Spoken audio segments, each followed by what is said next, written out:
Hey everybody, welcome to our chess stream. It's Subscriber Thursday. Thursday, February 22nd, 2018 here on lichess and Twitch. I'm International Master Will Paschall. Thanks everybody for subscribing. I closed my window on Twitch by accident, which means I lost all the chat from the last maybe I can actually see the chat from the MooBot window, but we've got Arsenal fan trolling a roll, Acerbate, a new subscriber. Tushar is a new subscriber. Trolling a roll is here. It's gonna be 100,000 BPS only. Whatever you want, troll. We're gonna play a couple of Blitz and Blitz and Rapid games today when we get time between games. But I think the main focus should be game analysis. Lots of subscribers. And if you guys want to submit games to analyze, I've got a game from Nefedov, Acerbate, Tushar, and Soltigo. Soltigo, I think, offered to be after the rest of you guys, since he is a moderator. That's very honorable. Arsenal fan, you're playing this tournament this weekend. Cool. So let's just start with the warm-up game here against Troll in a Roll. Sorry, Nefedov, I was kind of busy up to the last moment. I know you offered to play a game. Everybody, make sure it's casual challenges. I don't want to lose any rating points. Welcome, guys, and thanks for subscribing again. You're moving up a category. Okay, so tell me which one this is, sub 160 or sub 180? What's the category, Arsenal fan? Submarine sandwich. Okay, B3. Queen's Indian attack. Sub 155. You should do well. Take it down. You should be getting to be one of the stronger players. I don't know, Arsenal fan, do these count for FIDE rating? It's obviously ECF, English Chess Federation, but sometimes I guess they're rated both. Okay, Troll in a Roll, rated 1666. Thank you guys for subscribing again. Thanks so much, Tushar, for being a subscriber. All right, C5. This bishop can come out here, but I hindered his queen's development. My natural hyper-modern style, I prefer to play this B3 sort of stuff to occupying the center. It's funny, I don't feel comfortable occupying the center with the strange pieces on the back rank. I don't feel confident in doing that. Okay, naturally, the open would be most likely to be counted toward FIDE.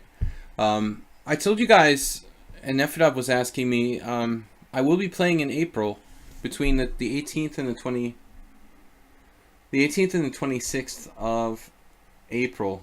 Here, that's a strong tournament. Budapest Spring Festival. Budapest Spring Festival. I know what I'm saying. Hungarian. Budapest Spring Festival. It's a strong tournament right now. As usual, I'm facing getting paired up if we played with the field as it is today. Fortunately, there's still a lot of time, but every time I play in one of these strong opens, it seems like I just missed the cut. So my rating is low. I'm under 2,400. If I was over 2,400, that would stop happening. But since my rating is low, I keep getting paired against really strong players in the first rounds of these opens. Right now, not first Saturday, no. Unfortunately, first Saturday is on the other side of the river, and it's really an inconvenient kind of place. It basically takes me the better part of an hour to get there. So the first Saturday is kind of annoying. I do have a free entry to one of the first Saturday GMs, but I don't see myself playing till maybe October or something in that. It's just so hard for me to spend an hour to go there, an hour to come back. The Spring Festival is a strong tournament. It's also got 3 sections, actually. Under 2,200 and under 1,800.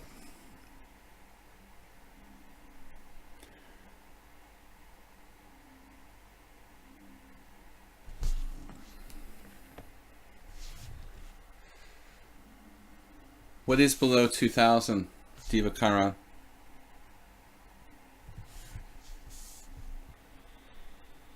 I wasn't sure what you guys were talking about. Anyway, sometimes I forget I can castle with my queen on h1. It's very strange. I was trying to make 2 moves in a row.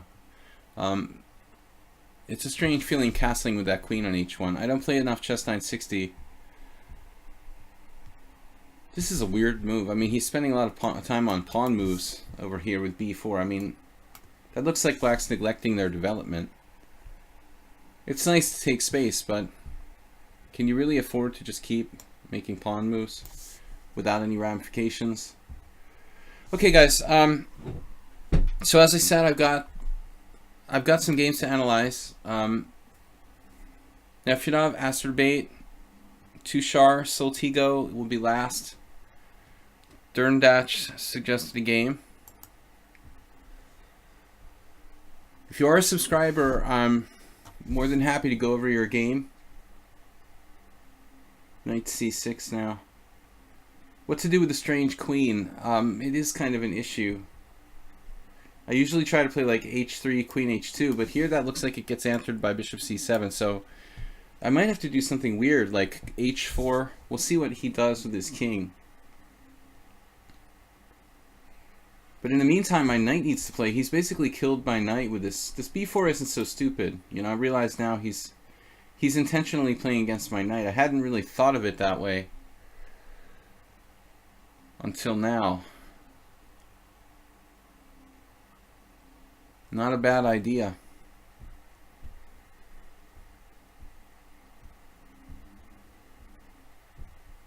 Like if d3, I weaken the c3 square significantly.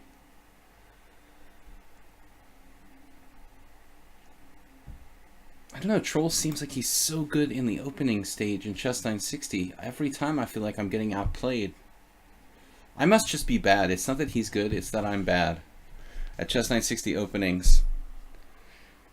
More subscribers. Thanks, Saul. Slemon, thanks for subscribing. Are you talking about... You're talking about chess, right? h4, queen h3. That's what I was thinking, yeah. Because on the white squares, my queen is safer, but...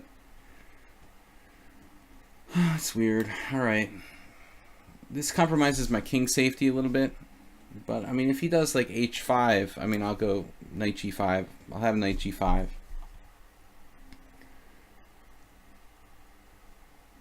Dvoretsky discussed with me, you know, when you don't know what to do, you know, improve your worst piece. I mean, I already know my worst piece, this knight on b1. It's actually a classic Queen's Indian problem.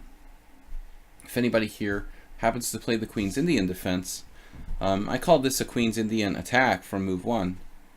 But the Queen's Indian knight, it's actually like a characteristic problem piece. When I did recently, in the summer this past year, I did a middle game series for this site called the Chess World.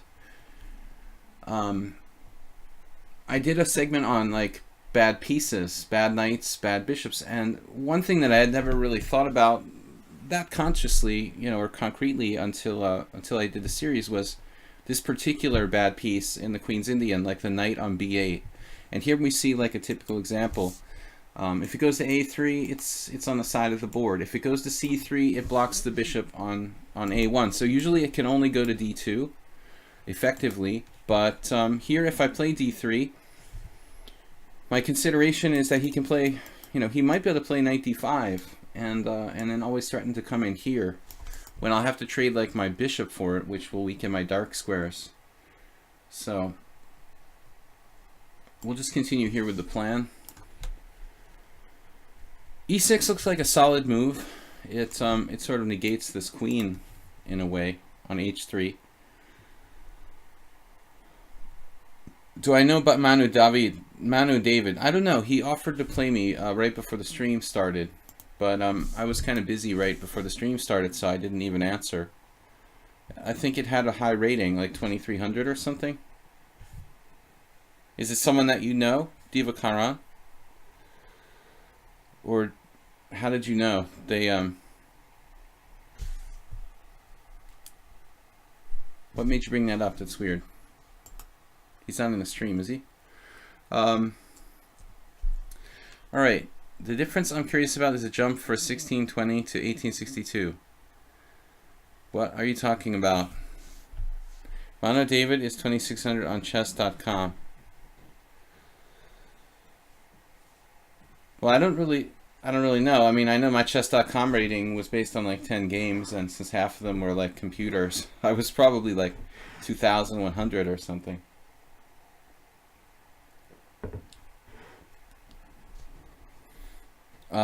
He's a friend of yours. Okay. Well, Manu is like an Indian name, but when I saw David, I thought it's like, I don't know, I kind of like assumed it was like a Spanish name or something. Like Manu might be short for Manuel, you know? So I'm thinking it's like a Hispanic player. All right. Copycat Master. The Copycat Master trying to play like Queen H6. Get your own ideas, sir. I don't know what to do. This isn't really a developing move. Whenever I move a piece twice against Troll and Roll, I seem to be made to pay for it. Emmanuel. Right. That's what I figured. Manu can be short for Manuel, you know, which is most commonly like a Spanish name. Yeah, I mean, it sounds like a very like Catholic sort of name. Bishop c7. So Bishop c7. Well, because he's your friend doesn't mean he's from India. He could be from anywhere, right?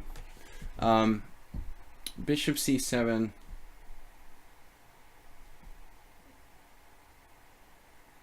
Yeah, I like Black's position better than White's position here. Every time I play Troll, I'm like, man, I don't like my game. I mean, maybe it's just the weirdness of the position, but it seems like he's outplaying me every time.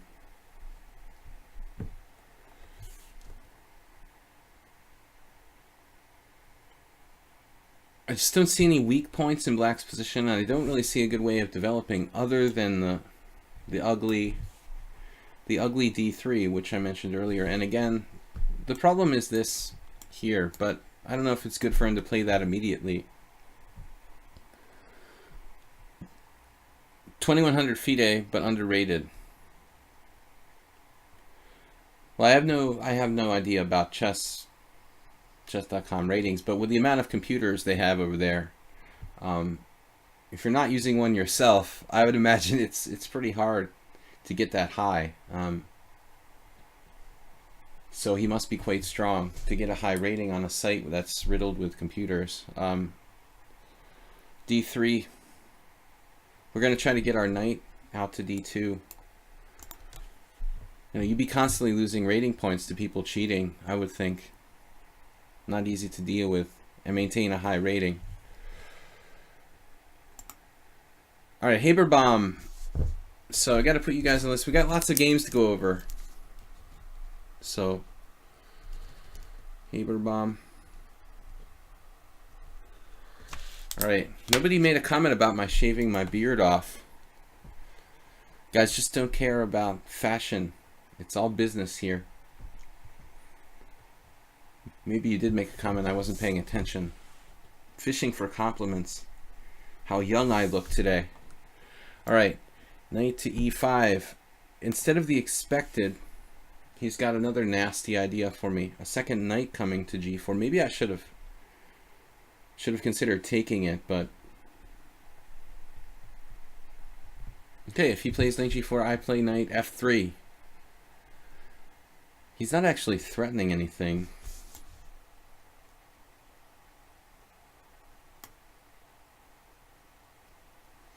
This position is just too, I can't do this anymore. This position is giving me a headache, Troll. This is why chess 960 is just not natural. It's just too convoluted and strange. You don't see what to pay for the chess.com? Well, I don't mind paying, but I want to, you know, I want my money to go toward a good cause, not like some millionaire's pocket. You know what I mean? That's the thing that bothers me. It's maybe you have a better point, Romelda Fox, but I just don't like lining the pockets of rich people, in general. Even if I had an alternative where I would pay as well, I would choose that. I'm actually paying far more by supporting lichess every month than I do, than I would paying for a membership to ICC or chess.com, But I know my money is going to a good cause, and that's why I do it. It's just the principle of the thing. Possible piece sacrifice looks interesting. Knight takes f7, knight g5 check, then f3. I don't know if this is sound, but I'm going to do it just for fun. In fact, I'm sure this is not sound.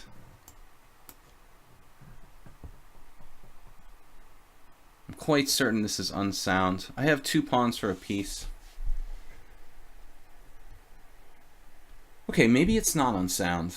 Maybe I'm too pessimistic. If he goes king g6 there, I no longer have f3, but maybe d4.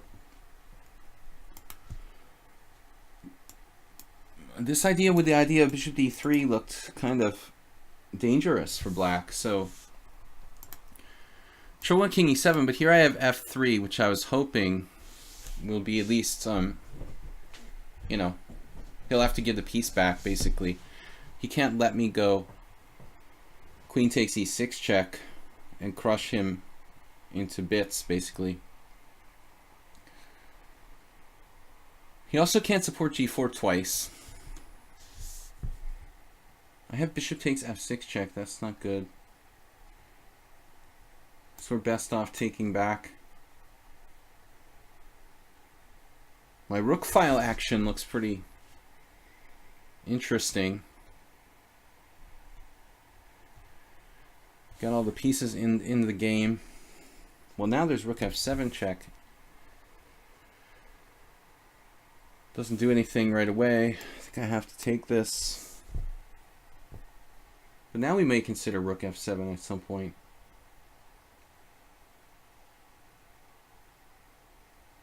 Sometimes the threat is stronger than the execution, but in this case, I think not, I think it's good to go first, because if I don't, he'll have time to oppose the f-file or whatever. This is a valuable gain of time for me. And then take back. Now he can't, have connected rooks in the back rank.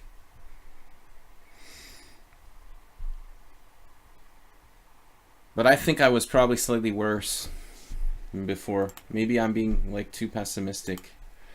Let's see how quickly I got the worst position. I said this was a waste of time, but he clamped down on the b1 knight. It actually seems okay. The engine says I'm better here. Why do I feel like I'm worse?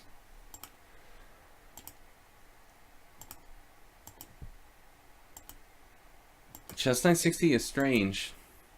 I honestly thought I felt like I was worse here. Apparently here I had d4. That's a weird move for me. So I launched in this interesting piece sacrifice. So apparently he should go to g6. And then it is d4. But he has a very cool move in c4 there. King g6, d4, and the massive threat of bishop d3 check. He has only one move that saves him, apparently. The c4.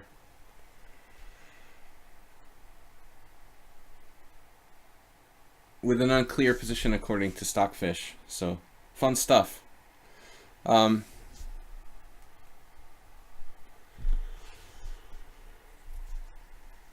You would get a lifetime free membership.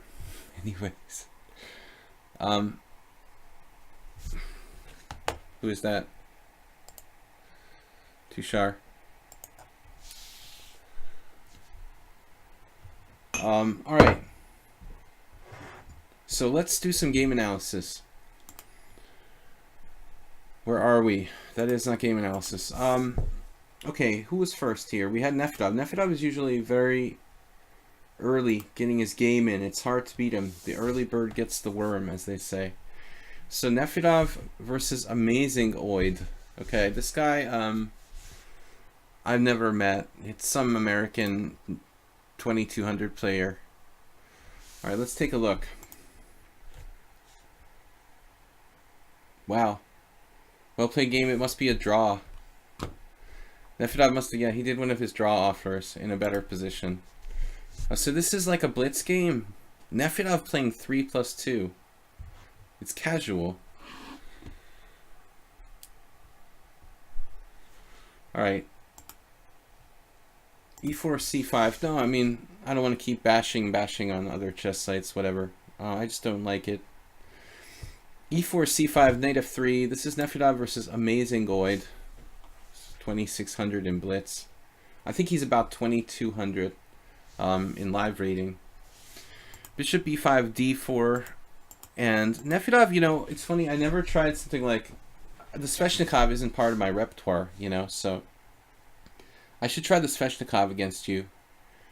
When I was like a kid and I started playing tournament chess when I was about 1300, I got, I've told this story before, I got Adorjan's book on the Sveshnikov, and it was really scary. Like, it was very professional. It had like decimal point system, like for the chapters and stuff. It was overwhelming to me when I was 1300, so I kind of never really like fully got into the... Why do I have two sites? I have two open. Okay, two windows open. But it just reminds me, watching him play knight c6, I should try the Sveshnikov against Nefedov. So little does poor Amazing Oid know that I've been like training Nefedov all these past months and years in playing his pet system here with Bishop e2. You know what, Nefedov? I was just looking at a game from Aeroflot. It was Pirun playing against Tigran Petrosian, I think. This was a round 2 game from Aeroflot, and if I'm not mistaken, it was this line. The Pirun did what you do. He did Bishop e2 and then pretended it was like he's like playing the white side of the Yugoslav attack with his bishop on e2 or something. And Tigran Petrosian played really, really well. It looked like just a masterful game by the Armenian GM. You guys can check that game out somewhere online. I mean, it's a round 2 game. It was played yesterday, I believe. But this F3, I don't understand why you did that, man. I mean, Nefedov, you never do that against me. You would always do like Queen e2 or maybe castles. But F3 and this particular move looks weird. There's a very interesting suggestion here from the engine of Rook e8, which is a kind of secret move that one of my other students found in another variation similar to this. I don't know why Nefedov insisted on playing F3 there. He would never normally do that. You know, maybe just because it was like a 3-2 game and he wasn't really set, you know. So Amazing Oid goes for D5. Yeah, I mean, F3 in particular is a big waste of time for white here. You know, if Nefedov, if Amazing Oid plays D6, he transposes by a weird move order to Pirun versus Petrosian. But you know, he goes for natural D5. I mean, D5 is especially good after F3. It's always good anyway. And real dragon players are aware of this idea of playing knight to B4. It really like harkens back to, if you guys want to study Botvinnik's selected games, I think it was Botvinnik's selected games. He has a game where he was actually playing against Alekhine. So it's like a battle of generations. But it was it was a different variation. How was it now?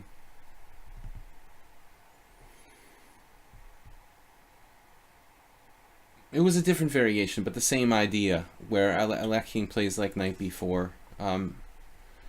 It's an idea, but this is just a better way for black to play where he doesn't like trade pieces. You know, maybe it's better not to trade pieces because trading pieces kind of leads to drawish situations.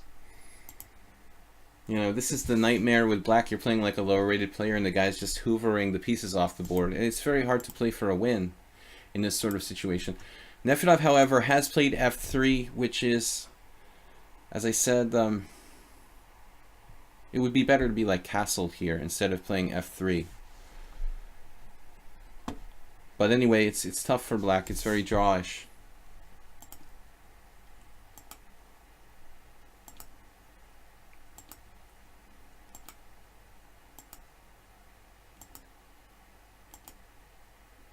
So this amazing guy, I mean, he's a guy who plays very fast, I guess. You know, he's probably moving quickly. But I don't really know. Can he avoid a trade of queens here with like queen c7? This would be my inclination against a lower rated player. But I mean, objectively, like, you're wasting a tempo. Maybe he has ideas like in some situations he can meet like rook d1 with bishop e5 and weaken your king side and have some kind of attacking chances. So when I look at this position, sorry Nefedov, it's easier for me to look at it from black's perspective because I'm familiar with it. You know, I see more ideas for black than I do for white. So anyway, he just trades queens. Yeah, I mean, now, if anything, I guess I'd rather be white because technically your queenside majority seems easier to convert to like a passed pawn than for black, obviously. So it's tricky though. The a-pawn is always under surveillance, and if you move the a-pawn, like black has bishop b3, controlling the d1.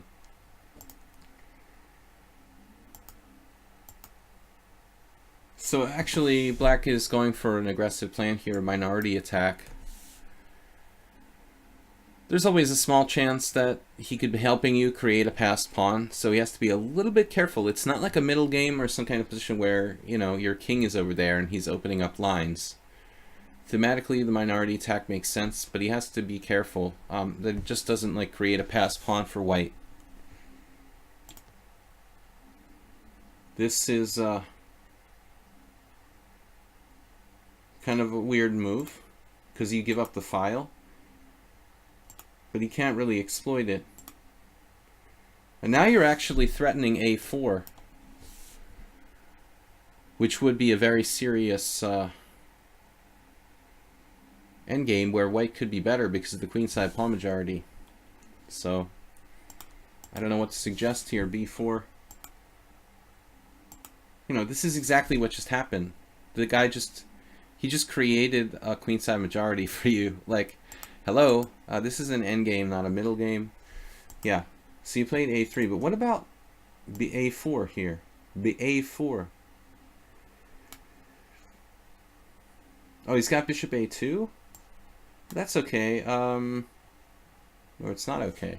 Well, a6 is hanging. Okay, I guess it's not really okay.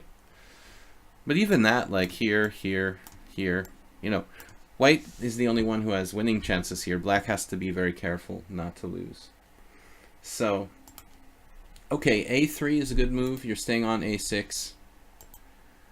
Rook d6, that like loses a pawn, doesn't it? Ah. Yeah, he just lost a pawn. So you have bishop takes a6. And black will be fighting for a draw. What if like rook a2? Man, your pawn is like promoting. That is fast. b5, and that defends, ooh, that defends a3, ouch. Okay, never mind, not rook a2. So, yeah, I mean, black made a kind of fundamental mistake though, you know. He's not thinking, and like, it's not a middle game, it's an end game. Maybe he shouldn't even touch his queenside pawns. I mean, it's possible that a good defender like doesn't even play b5 here for black, but I don't know. He needs to find a plan. I guess b5's alright. Rook fd1, rook d1, bishop takes d1. Okay, according to Stockfish, he should have played b4 right away. How much better is this? C takes b4, bishop takes b2, rook b1, bishop c3. It's very similar, obviously. The difference is that his rook is on a8. So I don't know if I was this guy. You know, sometimes I don't even play d5 because I don't want to draw with lower rated players. But I think the other option for black is to play, you know, as I said, to play like knight b4. I mean, this is more, you know, this is like Botvinnik versus Alyakin, or Alyakin versus Botvinnik versus Alyakin. Maybe it was the other way around, Alyakin versus Botvinnik. Can't remember, but anyway, like d6 doesn't do anything here. Yeah, the passed pawn is huge in the end game.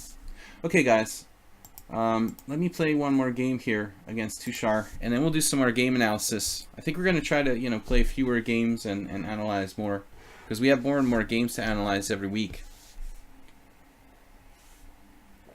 Let's play Tushar. It's not Weird Wednesday, so I can play whatever I want, basically. Let's play e4. Definition of passed pawn. Pond. The little kids, when I taught them in the inner city school, they thought, the little kids in elementary age always think you're saying pond, because we don't enunciate our words enough. They're like, oh, how many ponds do you have? No, I'm like, no, not pond, pawn. They don't know what a pawn is. They know what a pond is. That's a thing. A pawn, pawns, a pawn shop. All right.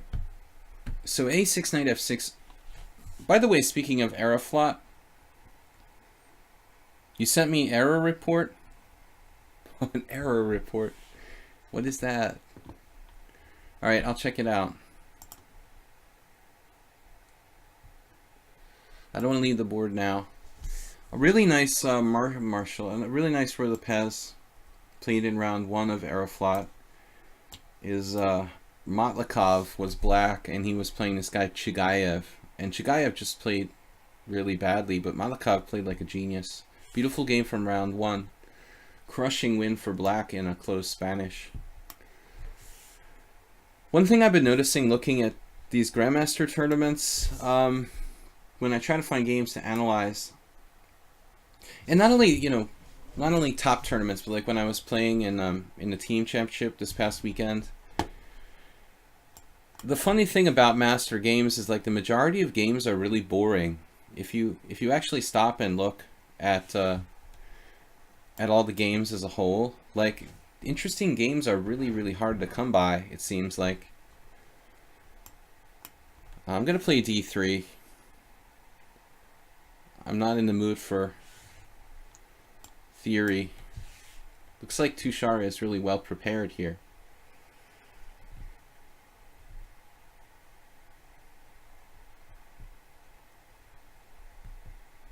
Rook e8. This is a logical move, controlling the e5 square. He's used 10 seconds for the first 12 moves. I wonder about something like a3 on the queen side. We could try it. The game I was talking about from Aeroflot round 1, Chigayev versus Moisenko, Motlikov, was actually a mainline Smyslov or Zaitsev variation with a3 instead of a4. If anybody knows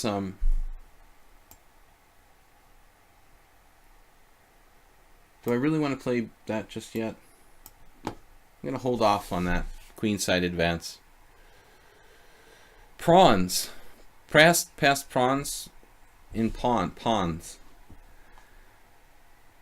Prawns is closer. Prawns almost sounds better than pawns. Rook c8. Faster. What's rook c8 about? Wants to discourage me from playing like b4? Anyway, I can play b4. He's played h6. I don't know what's going on here. Rook c8 it's a bit of a general move. I'm not sure that's the right move, if there is a right move in this position. But I know one thing that happened in that game was the fact that Mr. E-Pawn wasn't overprotected. a la Nimzovich. I pulled out an old book of mine that I have by Baikovsky. It's like a Soviet grandmaster. He wrote a book in the 90s on like the Spanish Zaitsev variation, and he talks about this A3 variation that Chigayev played against Matlikov, and his first comment was like, White usually doesn't play bishop a2 because the e4 pawn becomes weak, you know? And this is like exactly what happened in the game from round 1 in Aeroflot. The guy's like 25-60, and he got beat down like he was a baby. Because the bishop went to a2, and it just didn't defend e4 properly. Black had all kinds of threats on the long diagonal with this bishop. Really, really nice game. But if you're not familiar with the subtleties of like the variation or the Roy Lopez in general, you might pass by the game thinking, oh, this is just a boring game or something like that. But there was a lot going on there. Okay, so Tushar playing reasonably. What's my plan here? He's basically just sort of making sensible moves.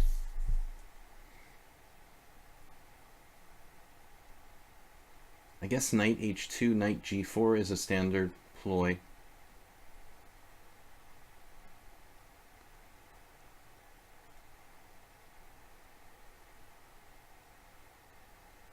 If I play knight h2, I take pressure off the center, though.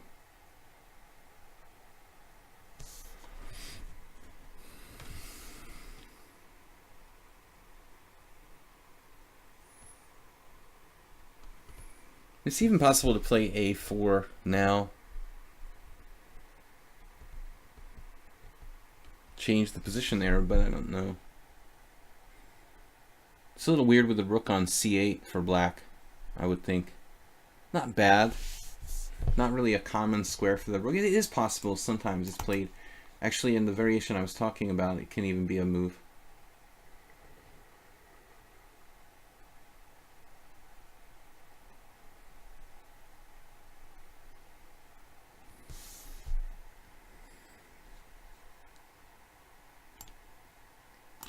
Seems weird with all the talk about the e4 pawn and all that. Turn around and play this. But it's a different position. I haven't played d4 like Mr. Chigayev. And we're talking about a position where White is playing d4. That's a completely different story.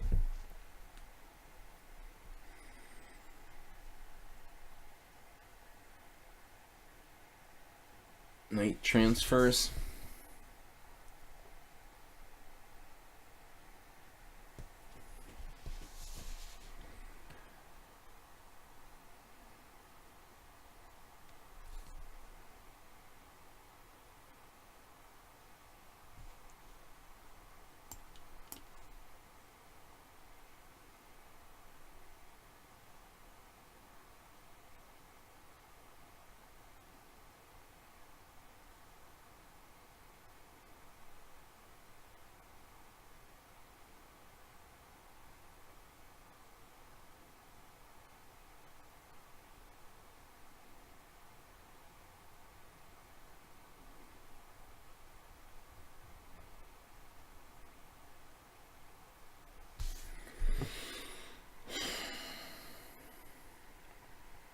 This looks like perfect setup for black now.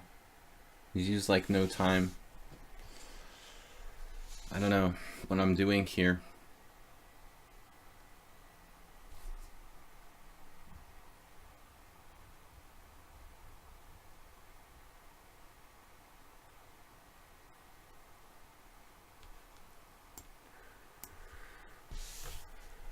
This seems a bit strange for me. Especially in light of my last move.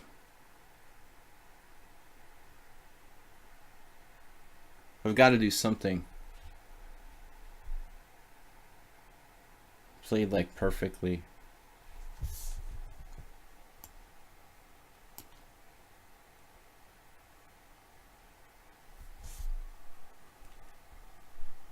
Prepared for this line always.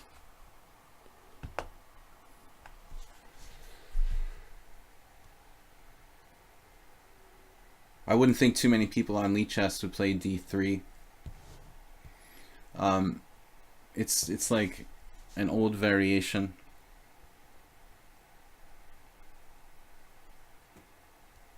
I wouldn't think it would be something you would run into very often.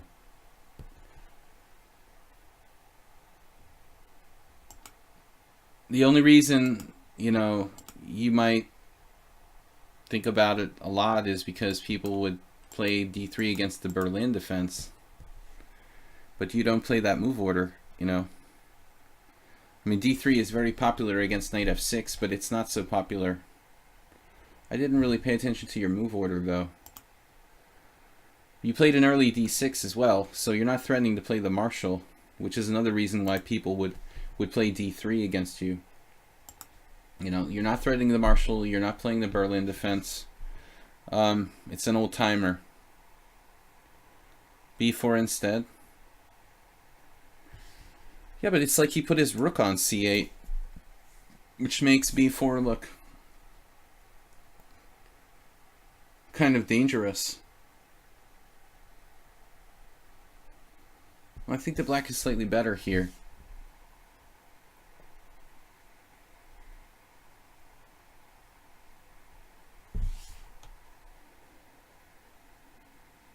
I'm playing for control of d5.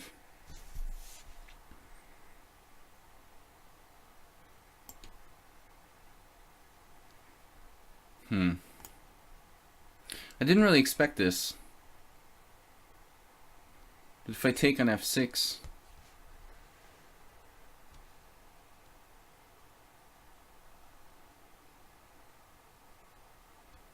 looks like this might be a strong move, though. What about knight takes f6, knight takes e4?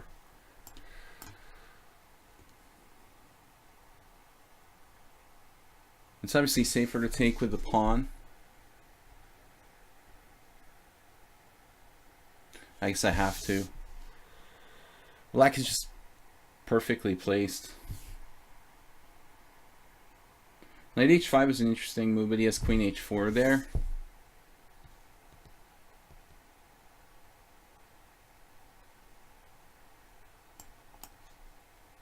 Just like clear advantage to black. I'm just getting crushed.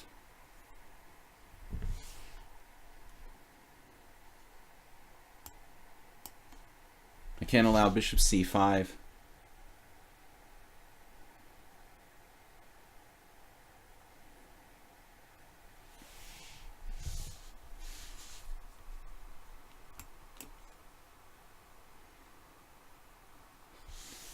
Maybe I had knight h5 there.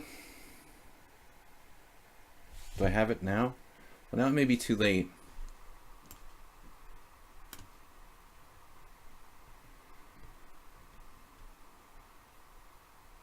This play is amazing. I mean, what is his rating? 2191. He's 1986, 2000. This is like a GM playing black, the way he's handled this. I try not to think of Ben Feingold. I'm just kidding. He's alright. I don't really know Ben too well. We'll occasionally get this question from one of his followers, but I don't know. I've had limited exposure to Ben. He's a person who I played twice in tournament games. I don't really know much about him. He's a knowledgeable player, though. I have respect for his game. He's a solid 2500-ish player. Percy, what's up?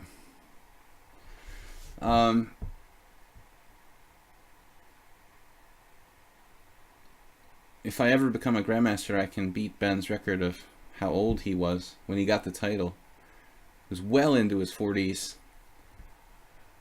He made a joke about being the 40-year-old virgin or whatever, but he was way beyond 40 when he got the GM title. I'm sure about it. Maybe he had to be like well into the 40s. It wasn't that long ago, like 5 years ago, or maybe I'm losing track of time. But Ben is older than me. Wow, bishop c5, quite a positional move. Bishop takes. The dude has this crazy attacking chances with this move.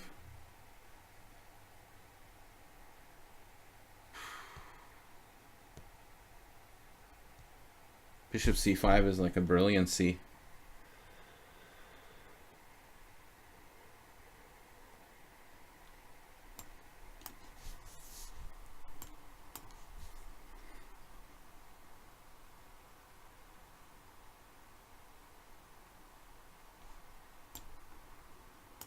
I'm nearly lost here.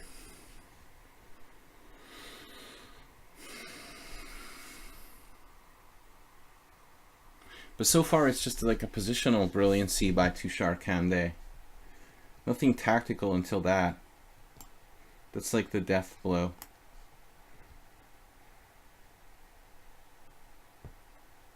The total crush. Absolute. Time, position, everything.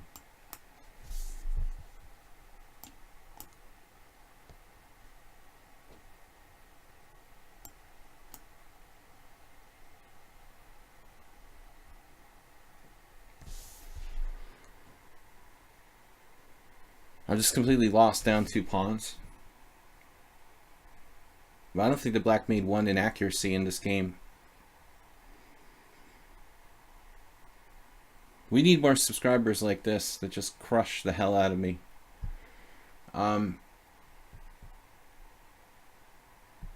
Rook on A to D1. This is the worst game I've had in a long time, probably. As far as just getting completely thrashed strategically.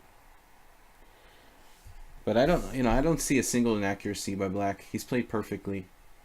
I played pretty badly. I didn't see knight takes h3, but it didn't matter. I was like strategically lost here since the last 8 moves, probably.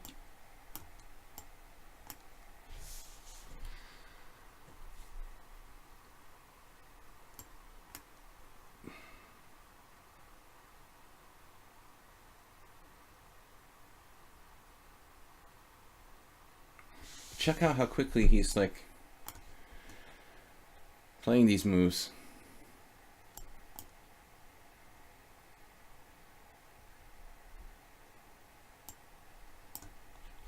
Maybe I have a trick. Something. If I wasn't down 2 pawns, it wouldn't be so bad.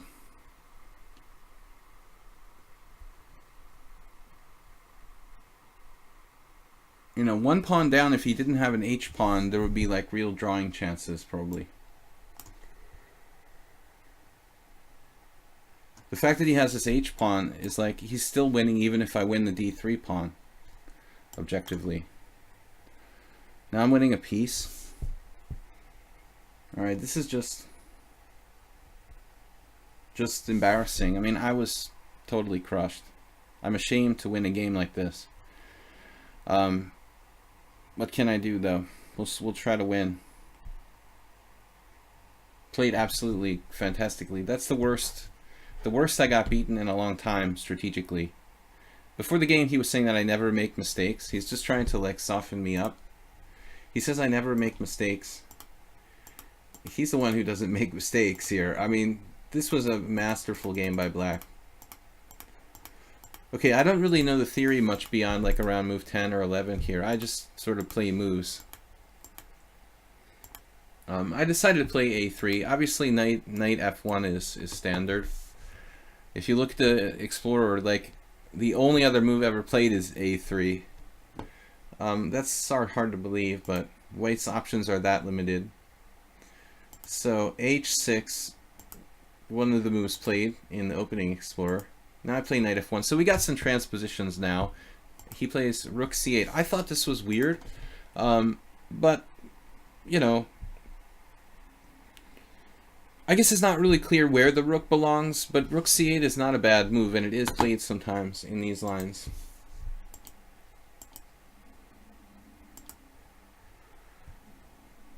Someone said that this was a weird plan. I kind of agree. There was a suggestion of b4. But the problem with b4, in my opinion, is that black can play like a5. I guess it's not good because of a4. That didn't occur to me. I was afraid I'd have to like take on a5 or something and give up. Give up. Well, there is no theory in this position, Tushar. I mean, rook c8 is a new idea, but I thought you played really well after that. Bishop e3, bishop f8, bishop a2. Now you played knight e7. This is a classic maneuver. I didn't even consider the strange queen b3. I did mention a4 though, which the computer thinks is a viable option. But I think I'm in trouble already now because I don't really have a plan.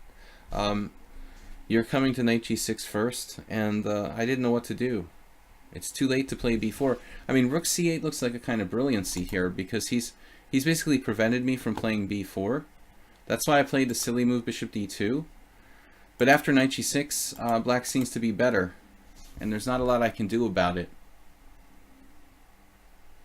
White doesn't really have a plan. Like the computer's suggesting these ridiculous moves like c4 and queen b3. What am I supposed to do here? Black is already better. Yeah. This is just strong. I mean, knight h2. Immediately he hammers me with d5. Why didn't I play b4? Well, it wouldn't have much effect anymore. I mean, you're just blasting the center with d5 with a clear advantage to black. So there's nothing I can do. I had to stop this before it happened. This like maneuver knight c6, knight c6, knight e7, knight g6, like right here. But what should I do? Apparently, like b4. Maybe it's too late. Computer says bishop d2 is the best move right away instead of wasting time on bishop a2. Still, white has nothing. White has no plan. White has no anything. So I did this, bang. Now knight g4 is my best move. I don't know what I expected here. I guess black has a lot of different options. You're hoping for maybe d4, but I can play queen f3 and like, but even there black has counter chances with c4, so I don't know. But I was kind of sorry when I saw d takes e4. That looks like the best move too. Now my bishop will just get cut off out of the game. It's basically similar to what happened to Chugayev with the bishop on a2. Knight takes f6 check, queen takes f6. And here maybe the lesser of the evils is knight takes e4, but I was scared to death of queen c6. The engine says c4 and white is okay. I mean, that looks crazy. So it's so bad positionally for white to do this with the d file, you know. But maybe it's not so bad tactically somehow. It's a very strange position. This would have been better than what I did because I took with the pawn. My bishop dies on a2. I have no bishop. Now white is like strategically lost in this position. This is not an exaggeration. I am strategically lost here. This should be a win for black, even though the material is even. He has like knight f4, and but I thought this was maybe, you know, maybe not his only move. But I was very impressed by bishop c5 coming up.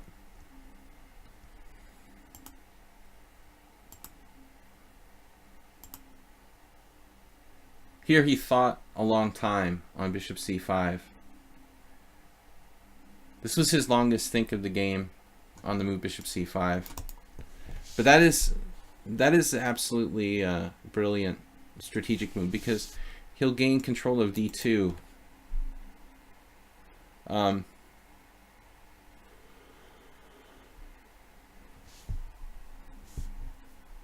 He'll come down with rook d2. He's winning control of the d2 square. So this is the best move. And I have nothing I can do. Now I'm just lost. He has knight d3, rook d2. The only disadvantage is his rook is on a bad square. He missed this win. This is a forced win. I didn't realize it because he has like something with f2. There's simply no defense here. Now this is game over. because there's knight d3 coming next with a double attack and queen takes g2, f2, g2. So really, really nice game. He just booted it at the end. Anyway, guys, let's go back to game analysis. I'm treating this like it was a game analysis. I have a lot of games we were supposed to analyze. Nefedov, we did. Acerbate is next. Mr. Tactics or Mr. Strategy? I'm not either one. You see, that's what makes me so dangerous. I made the joke so often that I don't have a strength or weakness. I'm like a universal player, like Spassky. Now, I don't deserve to compare myself to Spassky, but it's the same principle that, you know, it's hard to pin me down. If you're very strong strategically, you think I'm good tactically and weak strategically. If you're very, very good tactically, you categorize me as very weak tactically and very strong strategically. The truth is I'm like kind of, you know, universal. So what am I doing? This is not what I want to look at. I want to look at, oh, this is what I want to look, no, this is Touche. So Touche. Alright, this is rapid chess. Giragos. So Touche is black.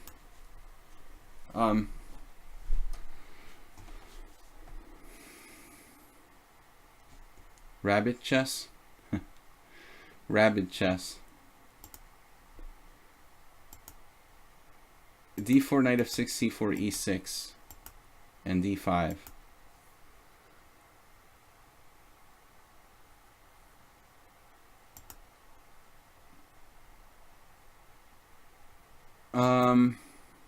Alright, I have to think back to the days of playing the exchange variation of the Queen's Gambit.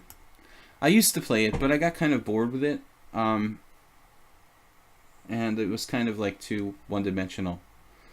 I think it's good for white players who play d4 to learn to play both the exchange variation and other systems that involve like maintaining the tension in the position.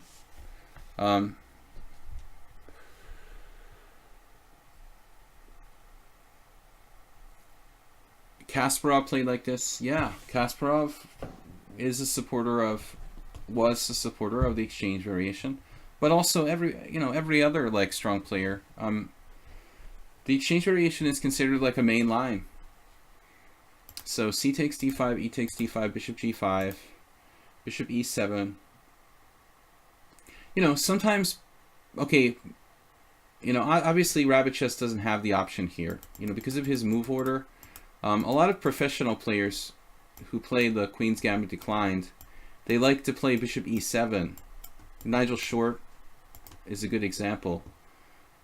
Bishop e7 will have like not too many drawbacks and enables you to avoid like bishop g5 variations of the exchange. So that's a move order thing you can think about. Okay, knight f6, bishop g5, bishop e7, e3, castles, bishop d3, and now knight c6. Now, the main line is like knight on bd7 or c6. There is a school of thought about black not playing the move c6. c6 is like almost universally played at an early stage in these lines. But the thing is that sometimes if white's plan is to play like queen c2, knight g2, and castle queenside, in those lines black's counterplay will come from playing c5. So when you're black here, you know, you can play like knight on bd7 and try to do without playing, you can do without playing c6. Let's say rook e8. Try to do without playing this move, and hopefully white will play like queen c2 and you can just not play the move c6. Try to conserve a move. In other words, if white tries queenside castles, we're going to play for bishop e6 and try to play maybe for c5 without ever even spending a move on c6. Now, I don't know why like the statistic is so bad for black here, because if you look at the stockfish, I mean, it's like a very, very tiny advantage for white. I don't know why the score is like white is winning every single game. I think that's that's just weird. You know, it doesn't seem like a bad position for black. But Tushar here played knight c6. This is a strange move. The knight, you know, it's not on an actual square. You have this strategic idea, but white can always just play bishop b1, so it's not even really a threat to play knight to b4. This is like, you know, very standard, or knight on bd7. Knight c6 is bad. a3 is bad because knight b4 is... I don't think that knight b4 is really a threat, you know? I mean, do we need to weaken our queenside with this move? Okay, the computer thinks it's okay, but... For perfectly honest, I think both knight f3 and knight e2 should be okay for white. You know, I just don't know. Is this really a threat? Like here, and then you can try to play something crazy like c5 or what, you know? I think that black should just not put the knight on c6. This is a weird mode of development. But now I wish I had played d4 against him instead of e4. All right, a3, a6. Some Hungarian I've never heard of. Kasparov and Putin are best friends, right? All right, so Karen Petrosian against Gabor Bareni. Black played a6. I don't understand why a6 here. But I mean, black has some problems with the knight on c6. I might even play a5 for that matter and try to... I don't know though. a5 is weird too. I just don't like this knight on c6. I don't know how black's supposed to develop normally after that. a6 is kind of strange. Don't know what you're trying to do there. I don't understand this move. Like, too much prophylaxis without a clear point for both sides here. a3. Okay, a3 maybe, but a6 and h3. Next, black's going to play h6. He does. No way. It's a3, a6, h3, h6. There's like a kind of psychological disease going on here. What is that? Like, why do we need to go h6, h3? Okay, this is actually good for white, probably, to avoid the exchange. You'll notice here that this guy, Karen Petrosian, though, he just chopped on f6 unprovoked. This is probably a bad move, though. I would think... oh, no. Oh, no, it's not a bad move, because he has this. There's a double attack. That's a new one. I never saw that happen in a Queen's Gambit, where white went a pawn like that. It looks like a Petrov or something kind of trick. So actually, this is a bad blunder. He just has bishop takes f6 and queen h5.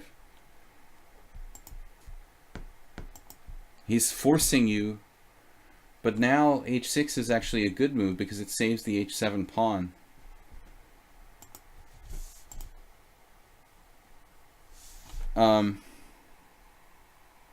Actually, Kasparov hates Putin. I mean, are you kidding?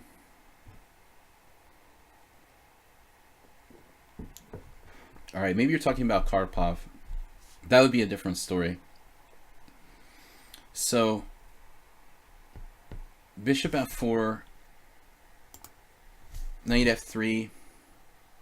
Bishop f4 is a classically good move. I mean, he's basically avoiding exchanges of pieces. Knight h5. Yeah, I definitely should have played d4.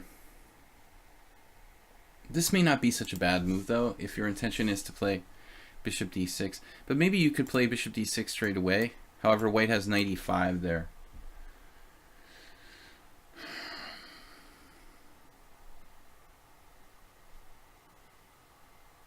But I don't know. This is like a London system now, like a weird London system.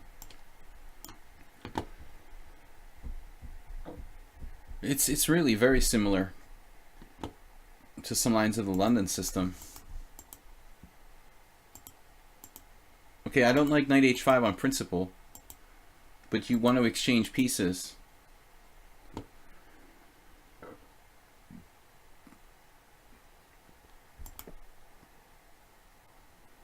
I just don't understand what black's plan is here. Just looks like a very strong position for white, though he still needs a breakthrough. The only play for white now is along the c-file. Minority attack, the d5 pawn. This is a strange move. Okay, this was 10-0 rapid, but I don't know what white is doing, and now this is a bad move, I would say.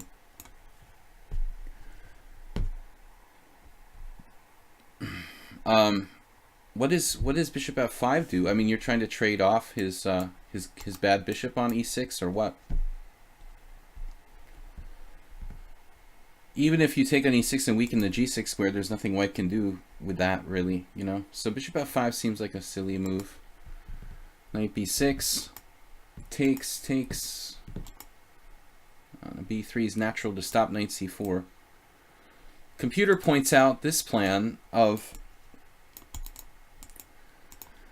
g6 and e6. That would be about the only way to make white's plan of trading his good bishop for bad bishop actually makes sense, you know? But it does actually look pretty difficult for black to meet that. He needs to play like king g8, queen d7, and white has these Stonewall Dutch sort of plans of putting his knight on d3 and e5. That looks pretty strong, but that's a subtle plan. White doesn't seem, you know, quite strong enough to find that kind of plan, but he's making good sensible moves, like putting his pawns on the right color here, although b4 might be an outpost for black. Yeah, it looks like a5 was like too reactionary. Actually, what is white doing with a4? Seriously, why would white play a4 here? Does anybody have an idea? I mean, does he want to play a5? Is that really what white wants to do? I mean, a4 is a weird move. I think he's just like freeing his rook for movement or something. I can't think of another reason for this move. He just like doesn't want his rook to have to babysit the pawn. Another good move would be rook fc1. Maybe to increase pressure here. Try to play knight e2. Again, I'm seeing more plans for white than for black. But there are more plans for white than for black. Black has misplayed the position.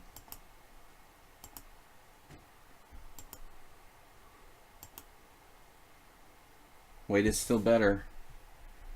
Triple attacking this square.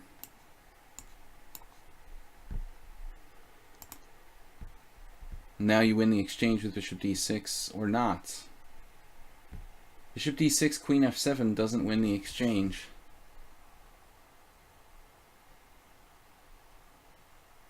Maybe white has a strong positional advantage, but then his knight is sort of marooned on b5. There's also queen e8.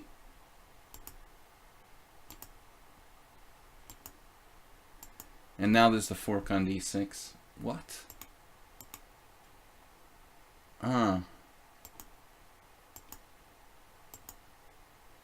So he basically just won a pawn and the c-file.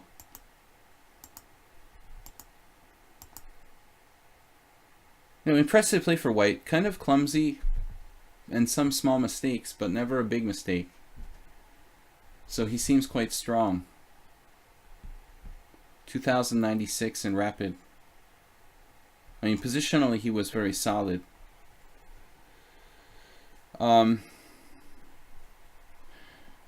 So you need a plan for black. Yeah, well,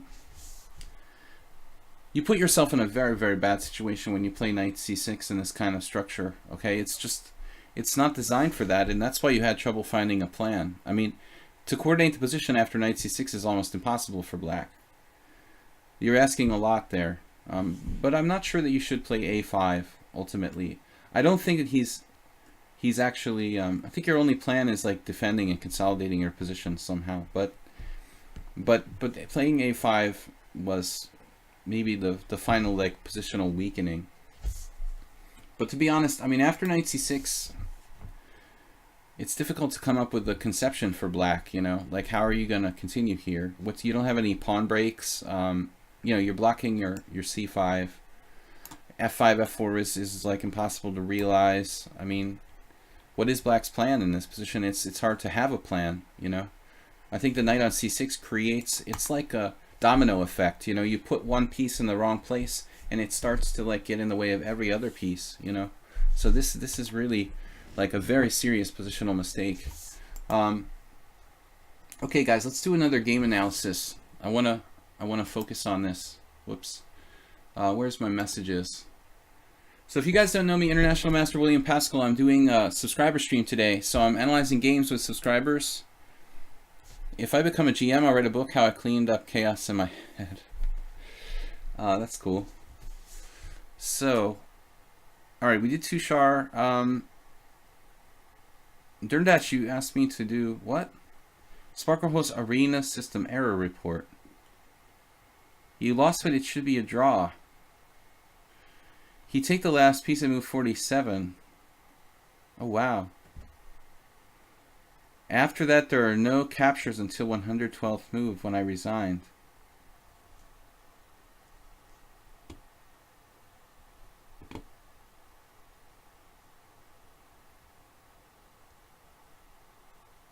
So it should be a 50 move rule draw.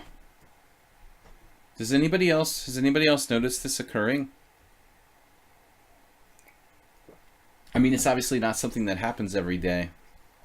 Has anybody in the stream had a 50 move rule draw that didn't, you know, get claimed?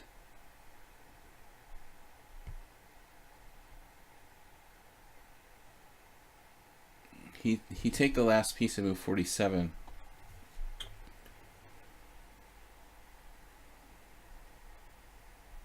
Somebody said it happens. Have you had 50 move rule draws? Because I don't think I've ever had a game that was actually drawn by 50 move rule. I haven't played that Latvian guy that flags you with rook against rook lately on ICC, Oligos. The 50 move rule doesn't work on lichess. Well, that's not cool. So you need to report that. I mean, that's ridiculous.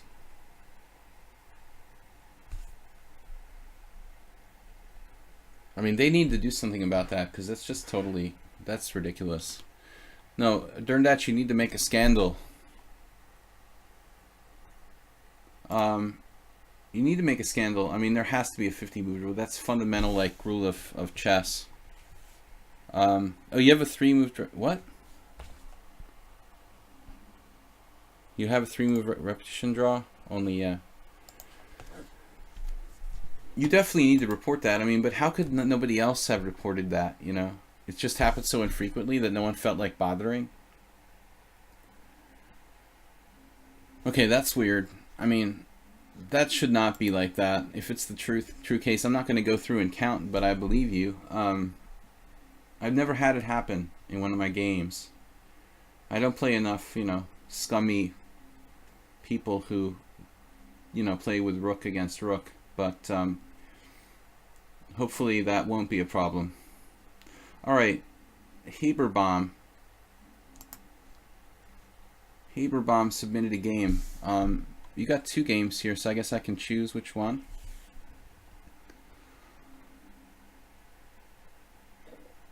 One is D3. You're playing against D3, and the other one is a weird defense for black.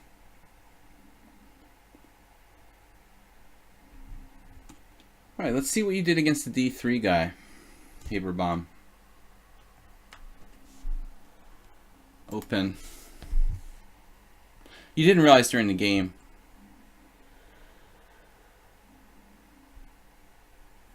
Alright. Yeah, I mean, it's possible that lichess hasn't correctly implemented that, or it could be a bug. Maybe they did implement it and it just like has a bug or something. You never know. There's a lot of coding going on. Okay, so request computer analysis, whatever. Alright, Haberbaum, as I said here before in the stream, I think you should react to these weird moves like D3, E3, even like legitimate moves like B3, G3, depending on if you're a D4 or E4 player, you know? I mean, let's say you're a King's Indian player, then maybe you're most comfortable reacting in a King's Indian type formation against everything. I know you're playing the Grunfeld, so that's probably reasonable. But if you really want to be like, getting the most out of it, Haberbaum is playing D4 with white, you know? So you know, he could consider playing d4, d5, d3, d5, and just pretend he's white, you know. That would be like one good way to play. You just put it in your mind now that you're playing white. The guy has like a kind of semi-useful extra move, but you're basically playing d4. And then continue with something like knight f6, g6. I mean, there's an argument for this because, like, let's say your opponent goes c4 here. I mean,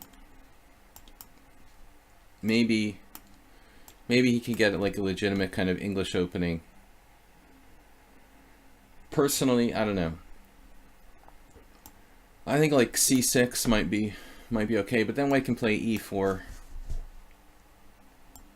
You'd end up playing an e4, e5 opening of sorts. But anyway, my philosophical am I saying that right? Anyway, my philosophy about these weird moves with white is that you should treat it like you would treat it as if you were white. So if you're e4, you're playing e5. If you're a d4 player, you're playing d5. Here you're playing King's Indian Grunfeld type of setup, but that's never going to happen. I mean, it's never going to be a Grunfeld after the guy plays d3. Let's just face reality here. Okay, knight f6. The other thing is he could play e4. You know, he could play e4 and turn it into something weird. So g6, c4. There we go. Indich. This guy's really crazy. He was playing in December in the tournament I played in the A group. Indich is playing in Aeroflot now. He's a very creative guy. Pretty wild style. Playing strange openings and random stuff. d3, c4. He just plays whatever he feels like. So c5, knight c3, bishop g7. Now it's almost like a normal English. It's a quiet English with d3. If you want to punish him, try to punish him. It may be too late, you know. I think maybe, like I was saying, it's interesting to try the real quick d5. But you're never going to, like, totally refute his opening. But I think against something like d3, oftentimes c6 and d5 can be good. Now it's just like some weird Larsenian sort of closed Sicilian English Botvinnik thing with bishop e2.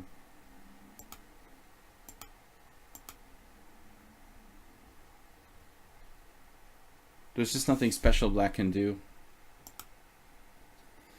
I've used this sort of setup pretty frequently. Stockfish doesn't like it because it likes bishops a lot, and if you're going to trade its bishop, it starts freaking out. But black has some justification for trading the bishops.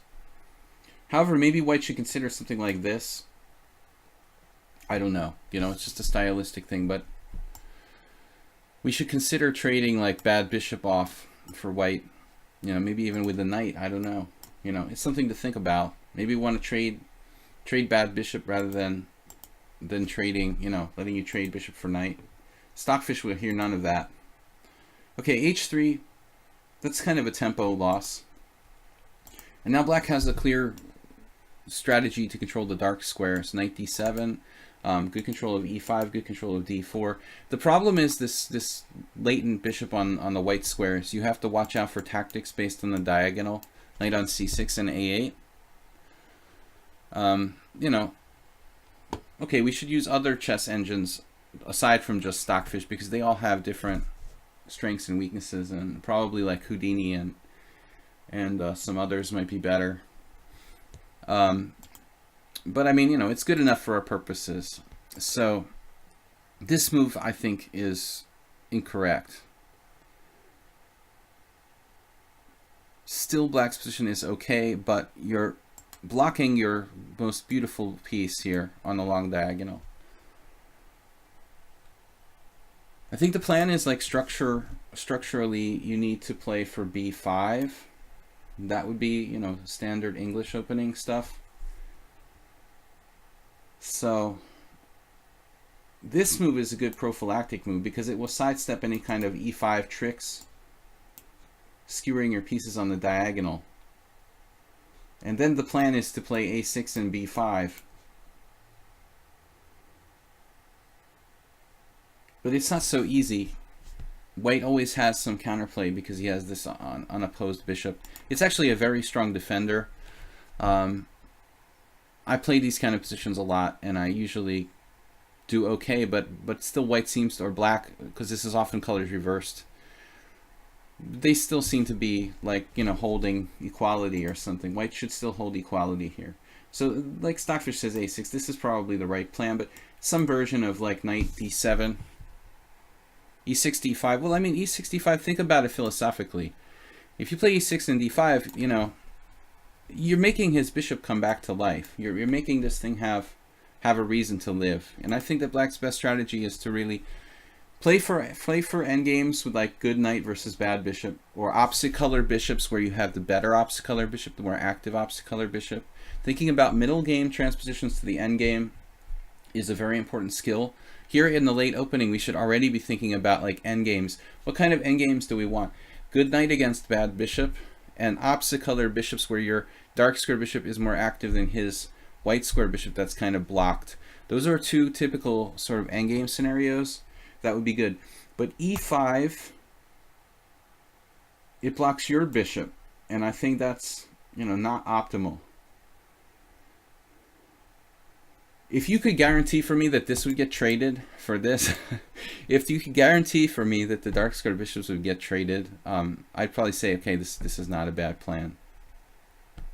But until the time when white plays like bishop e3, queen d2, and bishop h6, I don't want to see anybody playing e5 for black in this position.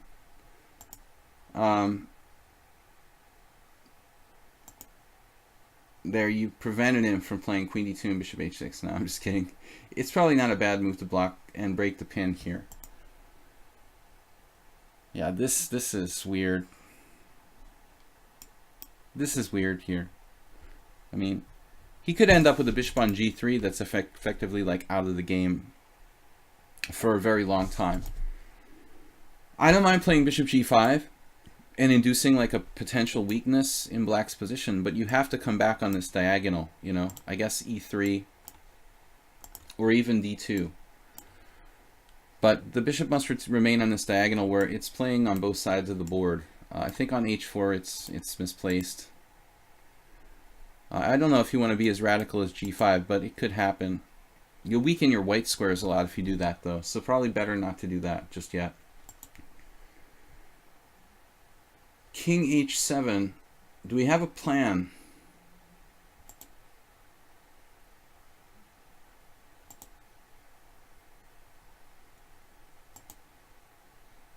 Yeah, now this bishop is almost as bad as this bishop. And his other bishop, well, it can go out here to like g4. He's actually threatening that right now. So you have to play h5.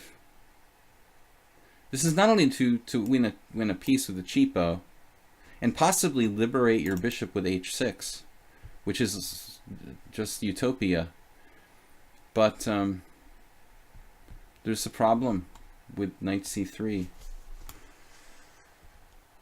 I mean, I'll be damned if I wouldn't consider like king g6 here. But I'm maybe getting a little carried away. Getting a little carried away, I guess. You can just play h4 and keep him bottled up. Black is okay, but he's going to play like bishop g4 and get his bishop out. That's the thing. I mean, it looks like white still remains with an advantage. I don't know. But it's hard for him to open the position. I play like g3. This bishop is very questionable. So now knight d7, and your white squares are starting to kind of count, you know. Yeah, well, I was being a little creative there with king g6. Probably, we've got to be creative. That was too creative. But I have to at least consider. We should at least consider crazy possibilities, right? We don't have to play them, but at least analyze it. I wanted to just consider it. King g6 would allow like rook h8 and other stuff. I wanted to play bishop h6, you know, enable that whole plan. This is kind of weird. Bishop h5. Okay, this is getting weirder and weirder. Knight b8, knight on d to b8. You probably have like a plan based on knight f8 and knight e6 and knight d4 and knight f4. That looks like the right idea. So something like, well, the problem is if we go queen e7, he has knight c3, knight d5. Just not that simple. But I don't know. This is just too weird. Okay, I understand you're going to go like here. Maybe the other one to d4. What a convoluted game. I wouldn't want to be black against like Spassky or Petrosian here. I mean, I could see white, maybe even an attack materializing by white playing along the h-file. It's like a very convoluted King's Indian attack. Okay, you did it. You got your knight to... That was creative, though. I'll give you credit. You found another way to go to e6. Good job. There's the h4. And then f6 entombs your bishop even worse. And also weakens the white squares worse. So it looks like you didn't need to do that, you know. f6 isn't necessary. You weaken more squares. Just continue with the plan. No reason to not just continue with the plan there. Your white squares are really, really weak here. Basically gone. It may be so blocked now, though, that neither side can win. I mean, it just looks like one of these games where white's a little better, but it's like impossible to win. You also technically can play a6. White can play a4, a5 on the queen side. Maybe you should think about locking up the position on the queen side. Played a6. He just dropped his queen now. Alright, I mean, prior to that move, I didn't like queen f2. Okay, what is this move? What is white doing with queen f2? We looked at Tushar's game. He was playing black. He played a very bad move in a Queen's Gambit exchange variation with knight to c6. And then it was very hard to find a plan. Yesterday I asked GM Ben Feingold at his stream to give us some advice for blindfold chess. He said just don't play blindfold. I thought it is, but he didn't explain why. I don't know. I mean, I don't think there's anything wrong with playing blindfold chess. I think it probably helps your visualization. Maybe Ben just meant like for average players who aren't like masters, it was like extraneous and a waste of time. But I think that in general, it would be good for your game. It would make you a stronger player and increase your power of visualization. In a vacuum, playing blindfold chess should be good for your game. Just like, you know, another form of training. But he must have meant in some practical sense, like it wasn't useful enough for beginners or amateur players. I don't know. All right. So there's a lot of positional stuff going on, but I didn't like the way that, you know, Haberbaum blocked in his bishop with e5 and then created a lot of weaknesses on the white squares in this game. Let's play another blitz game and then we'll go back to the game analysis. We've got another hour left. Haberbaum can play the Grunfeld. Or let's try e4 against him. French. Okay, I'll try to play something challenging. On Weird Wednesday, I was playing like King's Indian attack or knight f3 and knight c3 against Ananas. I'm a little worried that Haberbaum's knowledge of the opening may be better than mine here. I don't know the French, you know, what's it called? Winnower very well. Not playing e4 very often. I usually handpick my opponents who I play e4 against. And so I don't, you know, if I see somebody plays the Winnower, I probably don't play e4. It's happened a couple of times with people who I didn't know what they play and they played the French defense. I was trying to play the Tarash for a while here.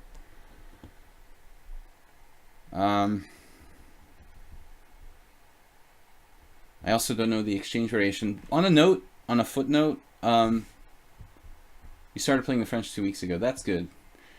On a footnote, I think the exchange variation against bishop b4 in particular is better than just playing the normal exchange variation. I feel like with the black bishop out on b4, somehow playing the e takes d should be more justified, because black's risking their dark square bishop out there. They might not want to trade it off and end up losing time. So there's some justification to that approach, probably. We saw I take back's game with like queen g4 last week. He just sent me a game for analysis. But thank you guys for being here and subscribing to the stream. All right, anyway, let's just play what little I know about the winnower. There was a time like almost 20 years ago when I actually thought about, not 20 years ago, but probably the better part of 15 years ago, I actually thought about playing the black side of the French. But that was only for a very brief period.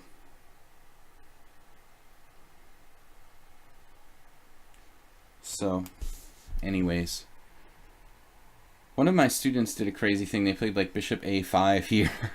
And after bishop a5, black is just basically stuffed into a coffin, like b4, bishop b6, and you can never break free.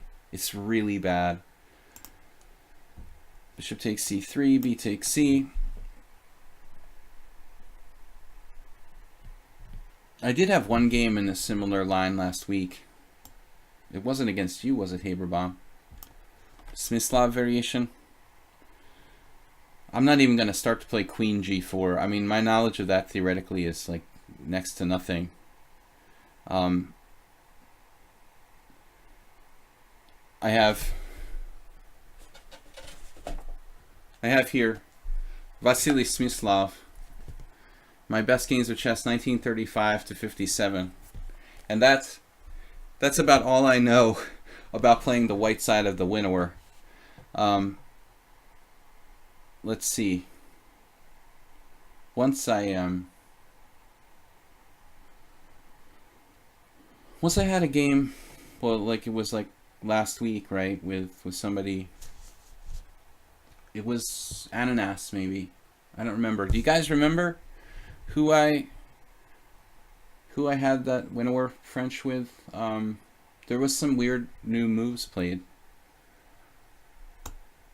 Knight f3. Queen c7, I guess there's nothing wrong with that or right about it. I guess knight c6 is the most common move, I think. I'm spending an enormous amount of time here, but I mean, I'm just not used to playing this.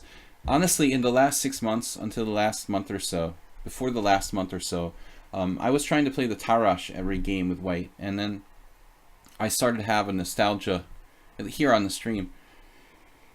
I had a nostalgia to try to go back and start playing knight c3 again, so here we are. I think the main line I had with, I don't know, Ananas or somebody, queen a5 instead of queen c7 last week.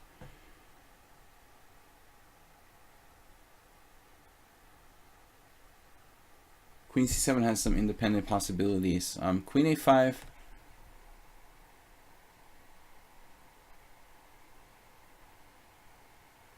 There are also really good games between Spassky and Tal in the World Championship match. Whenever that was, in the 50s or 60, I don't remember. I did analyze some of those years ago, but it's way, way back in the memory somewhere. Look at this video, how many chess books this man read, and he is still IM. Am I supposed to play like bishop b5 around here?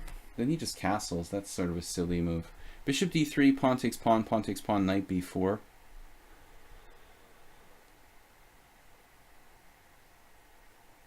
Bishop e2, pawn takes pawn, knight b4 again.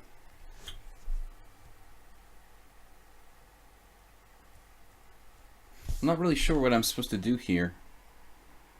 Bishop a3 now kind of looks good.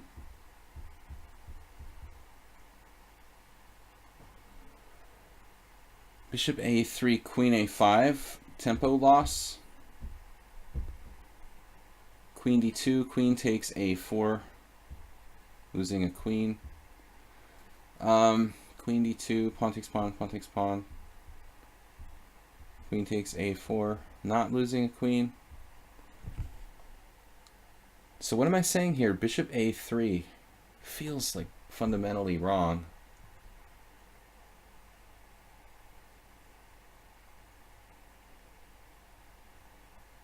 Can I sack a pawn with something like bishop e2?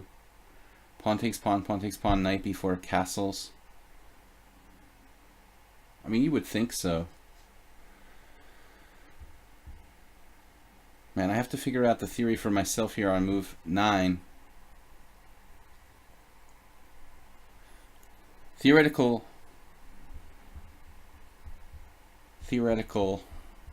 expert that I am. I just hate making mistakes. Bishop a3. Pawn takes pawn there. I don't know. I mean, bishop a3, b6 is the way it's going to go, and that looks okay. I'm just going to develop my bishop. Maybe I'll sack a pawn if I have to. I mean, if bishop d3, you see the problem is if I play bishop d3, which is the natural move, I'm just inviting like pawn takes pawn, knight b4, and then I'm going to have to let him take my bishop on d3. Which isn't the end of the world. Wow, he did this anyway. So I thought I'll just sack a pawn. I mean, I should have all kinds of counterplay compensation. Black is behind in development here. I'd rather use all my time up and play with 3-second increment and not make a mistake. It's like the Alexander Ivanov style. You know, just keep using all your time till you need it, and then you have increments left for the rest of the game. Whoa. Well, now it's like having said A, you said B, you know? And I like my bishop on a3. Probably that was better. But then I can't play c3, you know? It seems stupid, but I probably had something super cool like bishop a3, a5, queen d2. But I didn't have time to figure it out. Bishop a3, yeah, a5, queen d2. Threatening to play all sorts of nasty stuff. You know, now we're just better.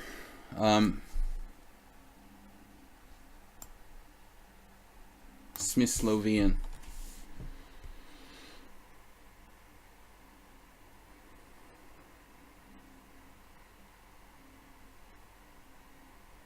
Famous last words. Now we're just better. Ugh.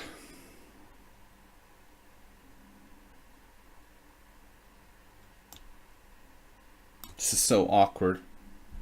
Bishop e1. Smyslov did a similar thing with like bishop c3 in one of his games, but unfortunately that walks into knight takes e5, losing a pawn. So we have to play the rather strange move here. Haberbaum seems like he's pretty well adapted for playing the French for just 2 weeks. He's adapted well.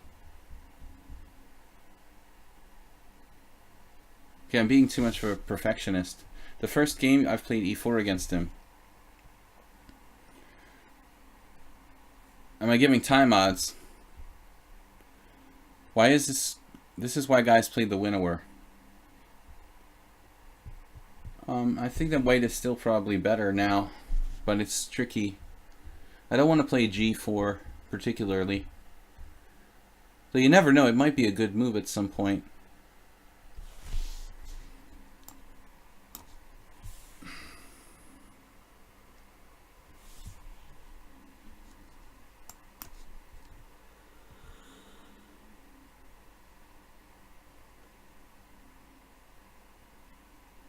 He missed the boat. Where is the boat? Queen d8. He didn't completely miss the boat.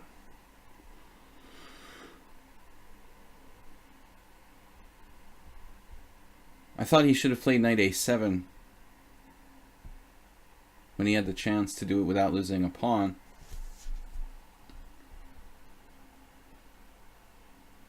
I gotta watch out that my rook doesn't drop. If he incidentally plays something like queen e7, I might panic and drop a rook or something.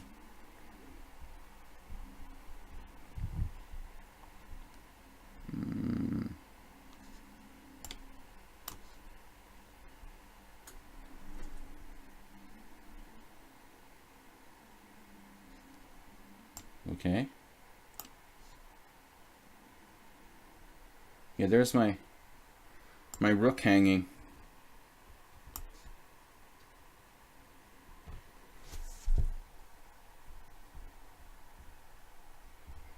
I already anticipated me like hanging a rook on a3, Haverbomb, don't worry. So he sacrificed the pawn. He just put himself in a pin in the process.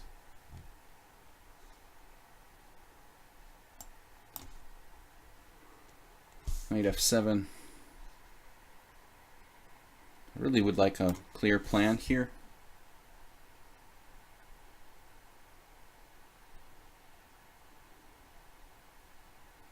h3, just making sure I don't get back rank mated.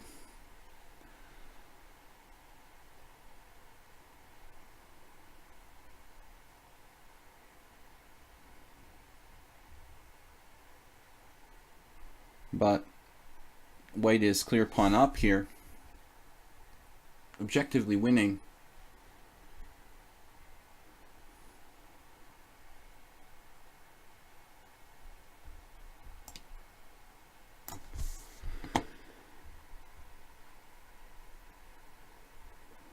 Just taking a second pawn.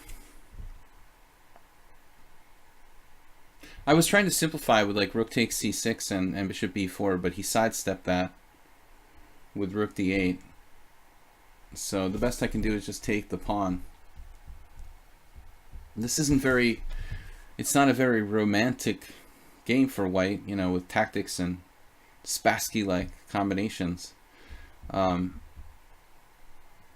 mean, Spassky played queen g4 in most cases, as I was talking about Spassky Tal. But the queen g4 winnower, it's like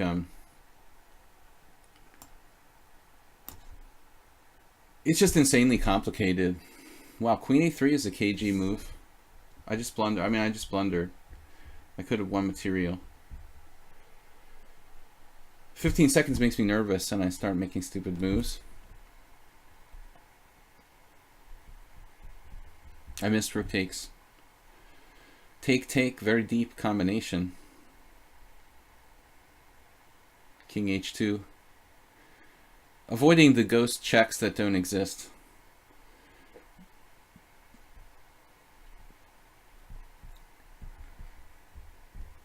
But admittedly, it would be better to not get into this kind of time pressure in general. I just don't like making moves till I'm certain that they're not bad, you know? Knight on f5 is a strong piece. Okay, I mean, I've seen other winnower games, you know, like Botvinnik selected games.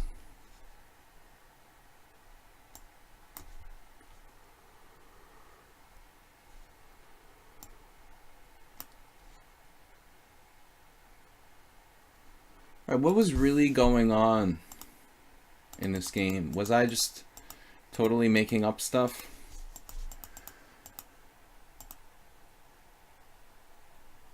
You know, so it turns out that queen c7 is pretty rare, but it's played. And now knight f3. I mean, there's definitely, you know, there's definitely some Botvinnik, probably some Botvinnik game, Botvinnik, if we want to pronounce it correctly.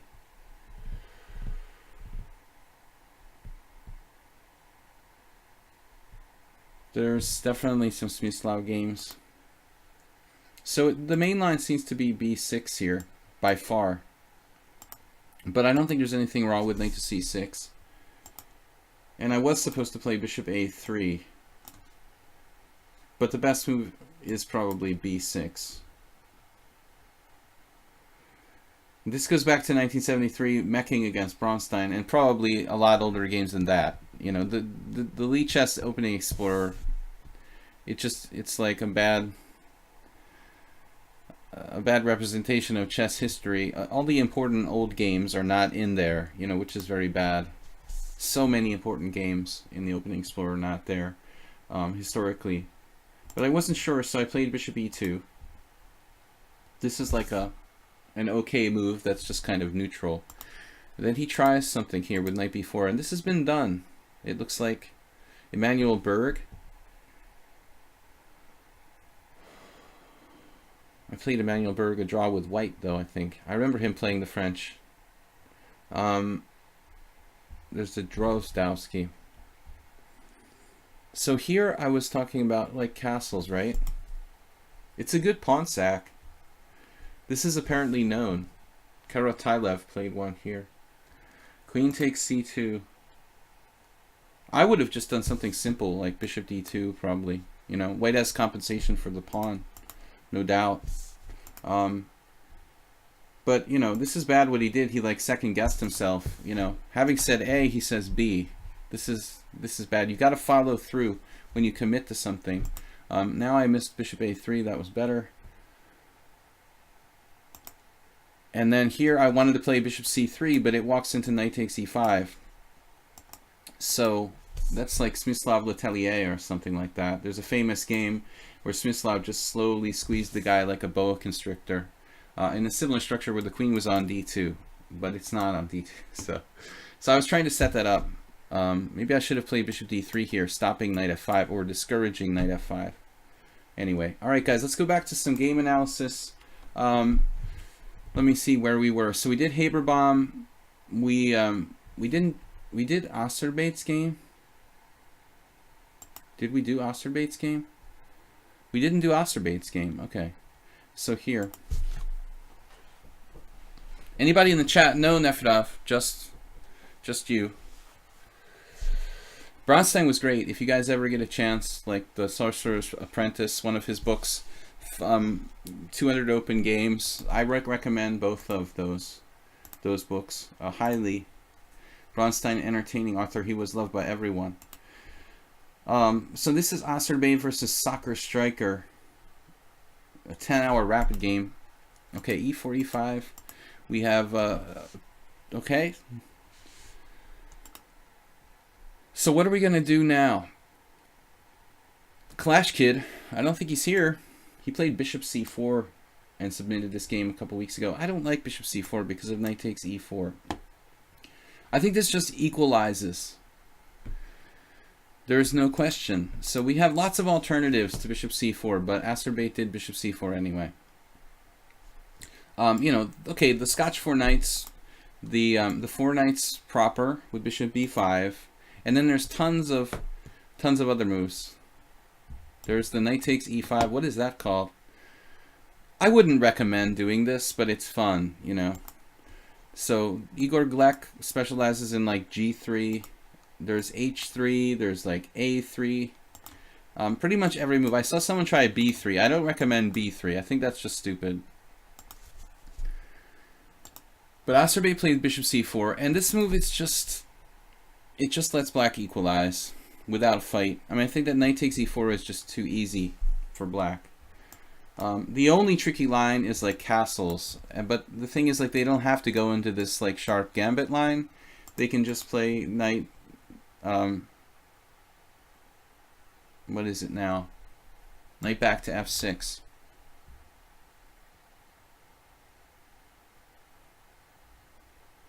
Something weird about this. Knight back to f6. I guess I never actually had to play this position for black because I don't usually play this move order, but I would play knight f6 because knight d6 may not be so simple. I think this line maybe maybe poses some problems for black. I don't think this is the safest way for black, but I guess this is okay. Knight g5 is a weird move. That's probably not good. But this is okay. You know, computer will tell you that this is the best, and you do this, and you do this, and you do, what is it, like f6, and then like knight h4 and g6. Okay, if you memorize tons of theory and you could learn how to defend this position perfectly for black, then fine. But you need to know like some home analysis quite deeply to play this. So I would recommend doing something simple and playing there. Okay, anyways, that's the problem with bishop c4. There's a serious problem with bishop c4. So he plays this. I mean, this is just weak, you know. It's even that's not that bad. Today I was playing Hungarian Defense Rapid Tournament. This looks a little like that, you know, but like probably d4 is the best move. And then you just simply recapture and play a kind of, it's like the Philidor, but the guy played h6, you know, in an open Philidor. Why would you play h6? He should try this probably. It's like a Scotch almost, with the weird moves h6 and bishop c4 thrown in. But bishop c4 is a more useful move than h6 for sure. So I think you ought to call his bluff, you know. If he's making slow moves, you can bust him and open the center. You know, that would be the way to play. By playing d3, you kind of justify the move h6. Okay, there's still a plan for white to play f4, but how now with your knight on f3? Brown cow. Are you going to play f4?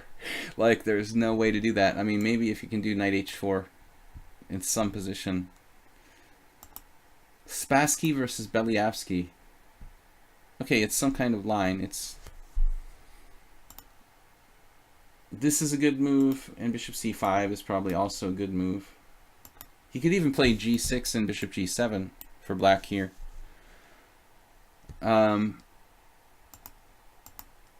This is a bad move.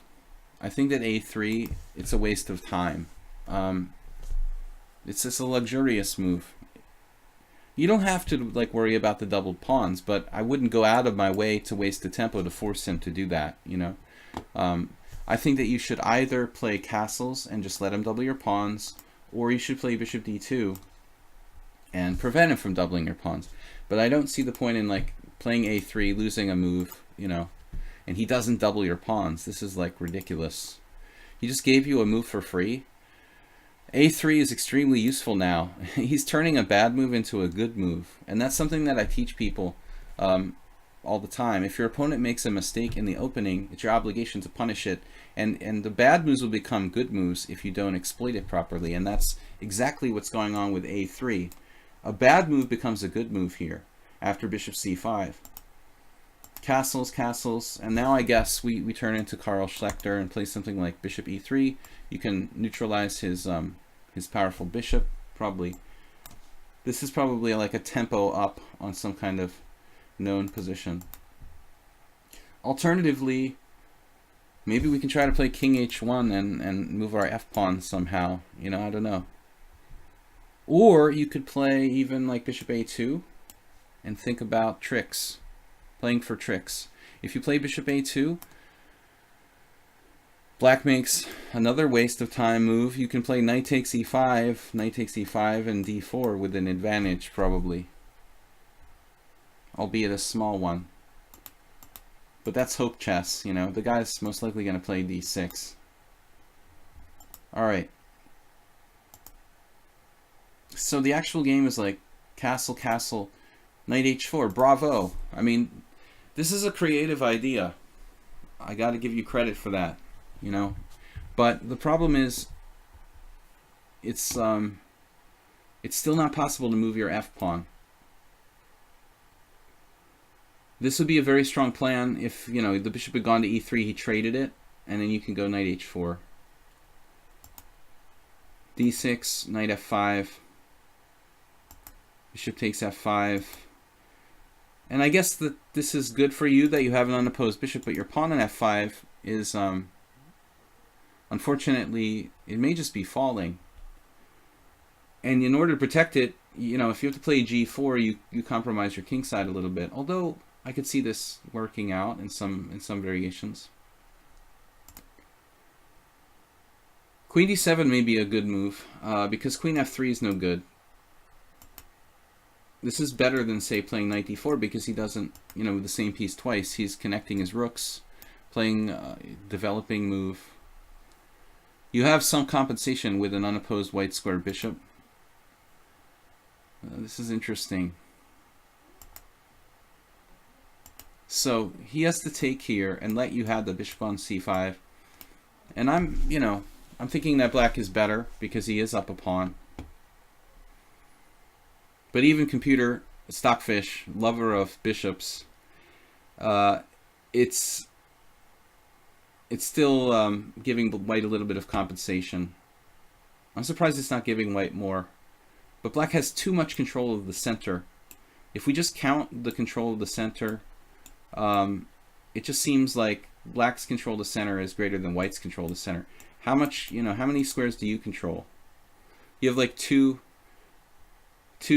units of central control. Black has like 1, 2, 3, 4, 5 units of central control. Actually, a lot more than that. 1, 2, 3, 4, 5, 6, 7 units of central control. 8. So he's dominating the center. All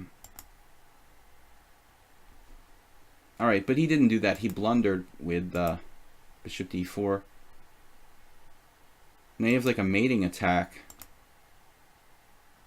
You have a mating attack here. Knight takes f6 check. This is a hard move not to play. Even if you don't have mate, because you win the h6 pawn. Ripping open his king side. That's totally winning. So you missed your chance there. You give him a second chance to... I would assume he could play like knight takes e4 here, no? At least this doesn't lose a piece.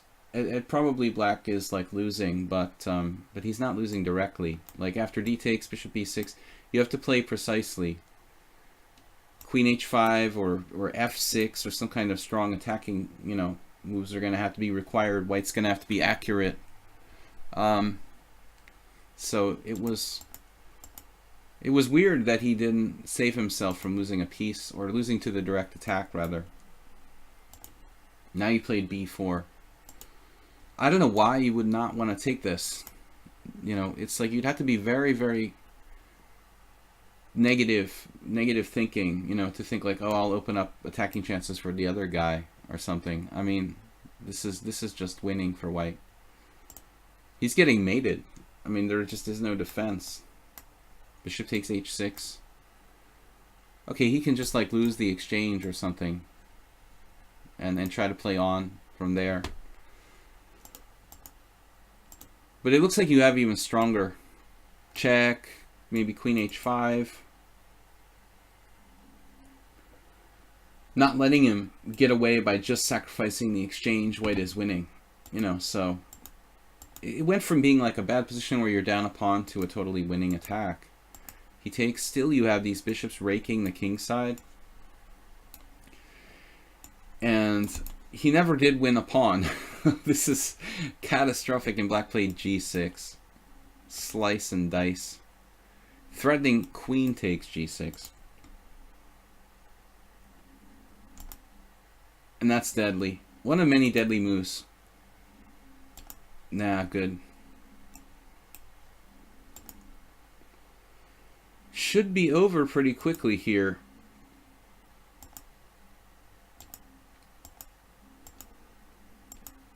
And that's it.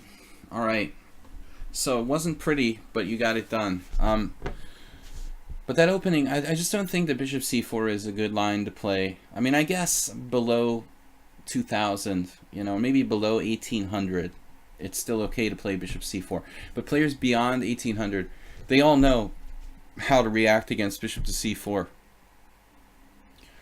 Okay, we got about half an hour left, guys. Let me check how many games we have left to analyze. Soltigo and Moobert, and I Take Back, so that's quite a few. Let's go to that. Hand Spinner invited me. That is not a subscriber game. Okay, I Take Back. Do we have any new subscribers today, guys? Hey, Zenchess, what's up? Just noticed you guys. Sorry. I'll wait till you see my real plan.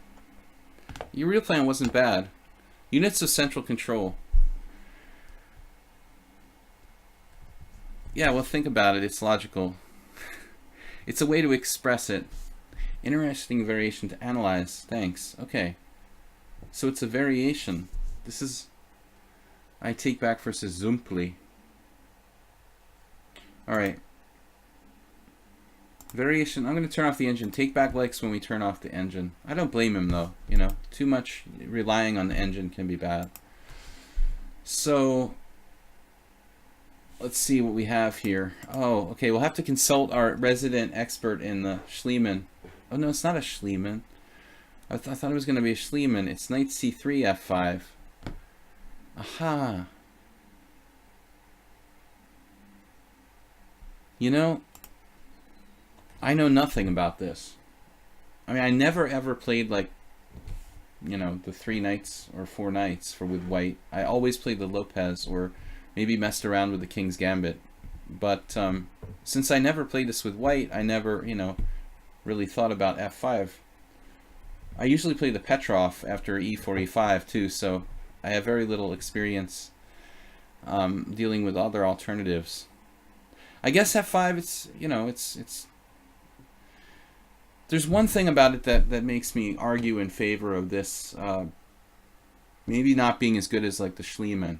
You know, again, if we argue about units of central control, our new term, knight c3 is a more direct move, controlling 2 central squares and developing quickly. You know, I think that the Roy Lopez, it's kind of a luxurious opening almost. This is only really, you know, increasing. Well, I guess you could argue that it's increasing our control over both of these squares in a way, because we're threatening to take this guy out, and therefore increase our control of e5 and d4. But you know, the classic saying of knights before bishops is more fast in development. So it's a bit of a more fundamental move than bishop e5 in a way. It's possible because it's more central that f5 is weaker here than against bishop b5. And there's also the possibility of the bishop coming to c4 and strafing that diagonal. Whereas if you do it in the Roy Lopez, I mean, I did do it on a weird Wednesday. I did play it here, you know. I know this exists. I played this in a weird Wednesday stream and somebody like took on g8. I mean, if you look at very old games, like going back to the late 1800s, you know, you might even find like a Steinitz game where he played like this with black, if I remember correctly. You know, so if you can do it against the Joko piano,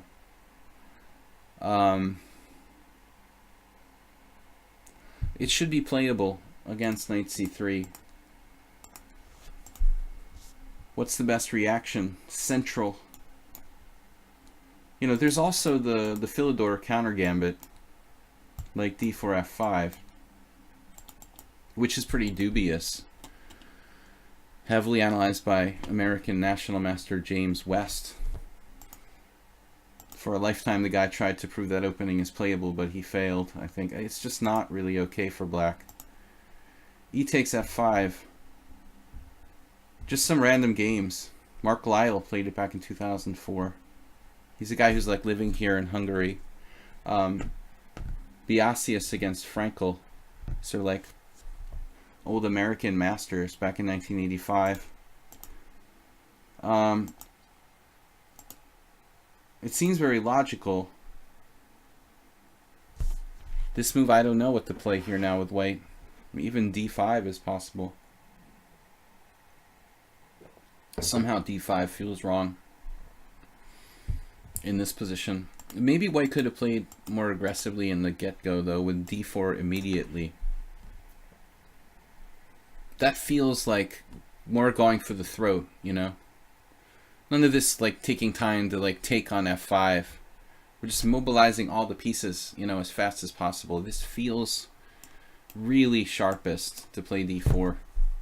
But having said that, Mark Esserman versus Oleg Zykov. Okay, e takes f5, knight f6, d4, e4. And now bishop b4, and he plays d6. Well, there was one game with bishop b4. That doesn't mean that it's better. And this is actually not that different from the Latvian.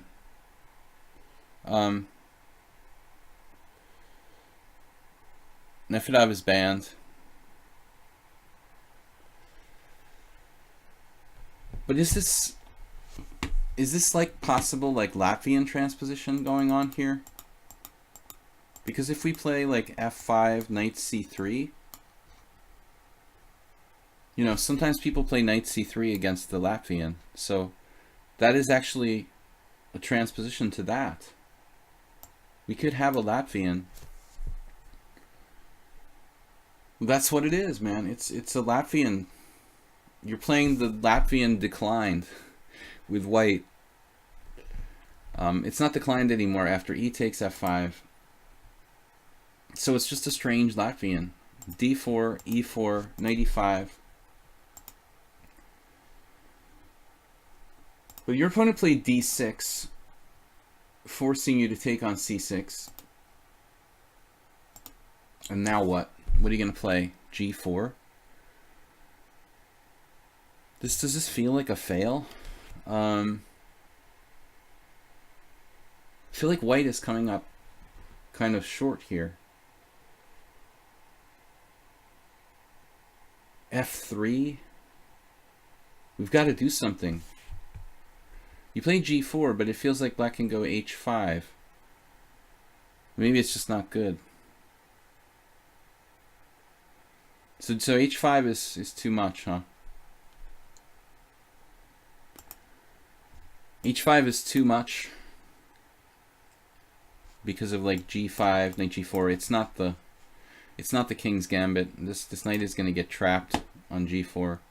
We can't really justify sacrificing a piece. I don't think that we can justify sacrificing a piece here. So h5 is too much. He just plays d5. Well, I wouldn't read too much into it, like losing to this guy. Timeout, okay. If he's specialized in this variation, you know, he's memorized it. There are doubtless counter tries for white, and it's probably dubious for black. But it feels like you're coming up a little short. Can we play g5? Wait a minute. Do we have g5?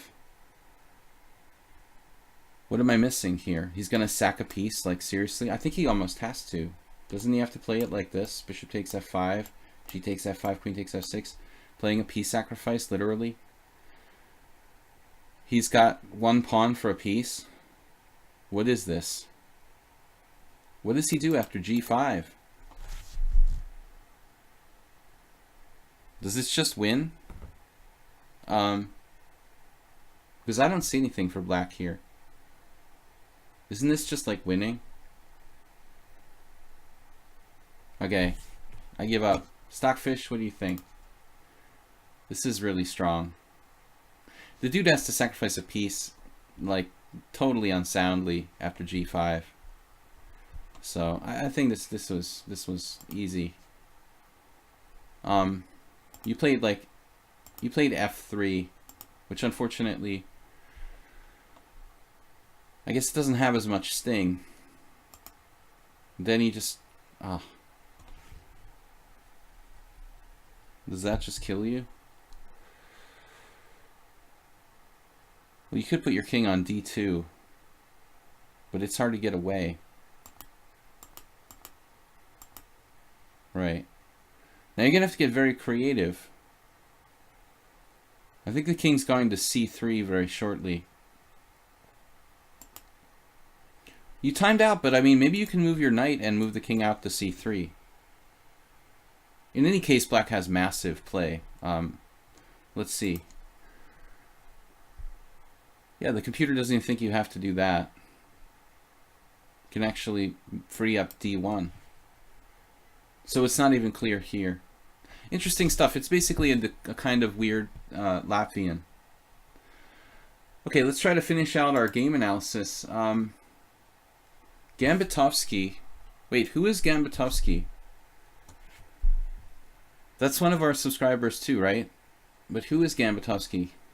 I gotta do Mubert. Mubert's game, we have like 20 minutes left, guys. Mubert's game, oh, he's playing Pop G, okay. Pop G in a classical game. He played a 40-30 simul. Pop G is like copying me. Alright.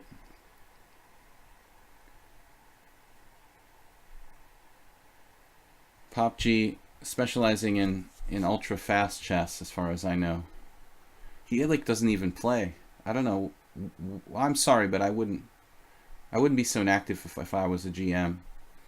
Knight f3, d5, g3. Pop G is white, Mubert is black. Just the standard stuff with white. Now he plays c4. Okay, so here, you know, you have different options. You can play c5, going to symmetrical English. You can take, going into kind of open Grunfeld, Reti, whatever. You can play c6, which is by far the most solid move. You could even play d4. Well, I mean, I never see Pop G playing in anything, you know. Like, I don't know what he does. Maybe he has another job outside of chess. I mean, who knows? But, you know, it's a shame because a strong player should play more. C6 is a solid way to play. I think this is very tough for white. Now he played b3. I mean, this is really nothing. I think the b3 is pretty harmless. You can play knight e4 here. I mean, this is what most people do. This really, like, literally forces him to play d4. It says that he can play knight c3. I never saw that before. That's new to me. Wow. Knight takes c3. What is this? D takes c3. Bishop takes c3 and like bishop h6. Wow. Dude, this has never been played in a game. I mean, I don't think that, you know, most people are going to like risk this for black once they realize, but that's kind of cool. You know, the computer comes up with a new idea. Very, very strong exchange sacrifice. Bishop takes a1, queen takes a1, f6, and black is like holding on for dear life here. Probably unpleasant at best to play this in a long game. But anyway, you wouldn't be obliged to do that. You could just like take and then, you know, bore him to death with like castles, and it's just nothing. I really get sick of dealing with this with black. With white, I mean, it's hard to play against c65. So castles, bishop b2, bishop g4. This is apparently a move. But as I said, I would prefer not to play. I mean, I would definitely play knight e4. This is easier to play. You force him to play d4, and then you just have like a solid position. Like, look at all these games. It's like 57% draws. I've played actually black in this kind of position last year against a guy I couldn't get anything. This Croatian FM. I think I tried to play like a5 or something. It's just so solid for white, it's ridiculous. That was out of a King's Indian. But this is reasonable for black. I don't know about knight a6. It's more natural to put the knight on d7, probably. Apparently people even exchanged their bishop unprovoked on f3.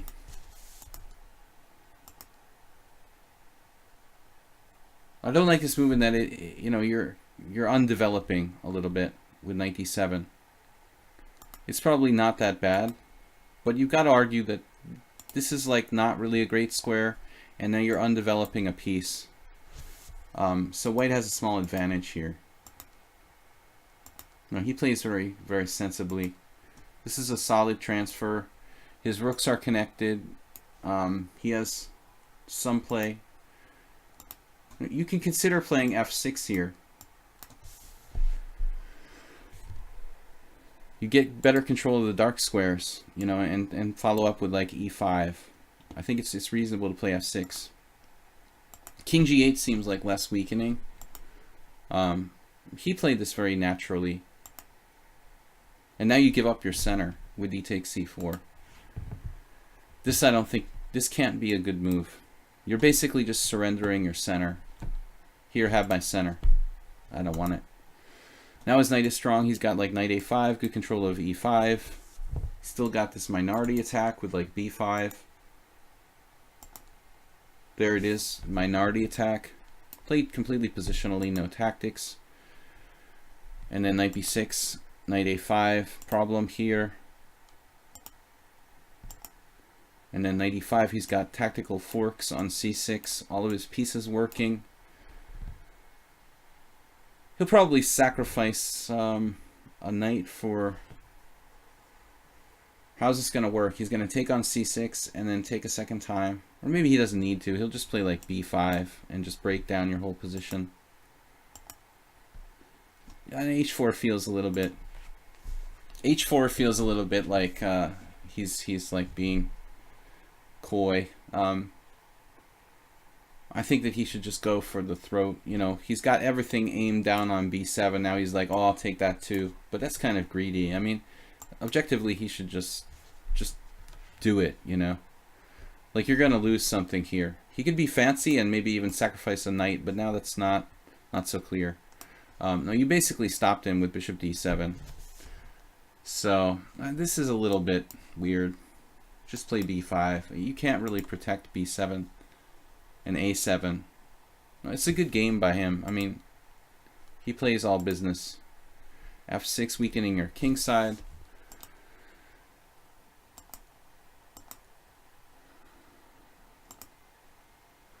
Yeah, this seems weird. He got a little doubtful. If he continues with b5, that seems more consistent to me. He's repositioning now.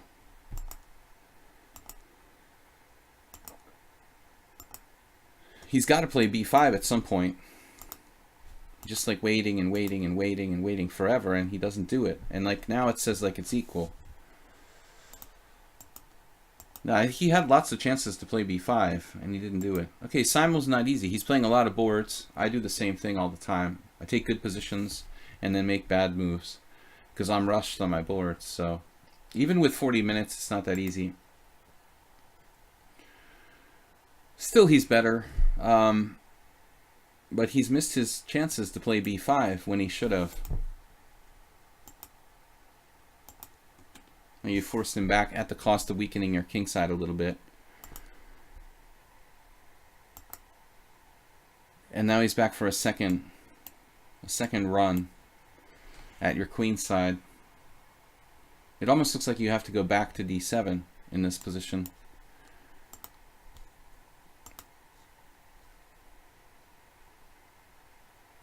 Your just king looks too open here. It's just too open.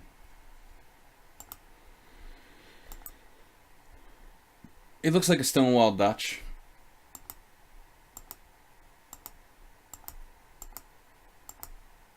Knight takes. Defending b7. I don't know. Do we have to play knight takes? I mean, I was just thinking that the open file might be important here. Finally he plays b5. It's like years after, you know, it probably should have been played. And you're still hanging on after all that time. What was that song? You know, this could actually be very difficult for white to win in like a tournament situation now with like 4 against 3 on the king side. Twitmax just subscribed. Alright, you know, this is not so easy. Just that your king is a little sketchy. Wow.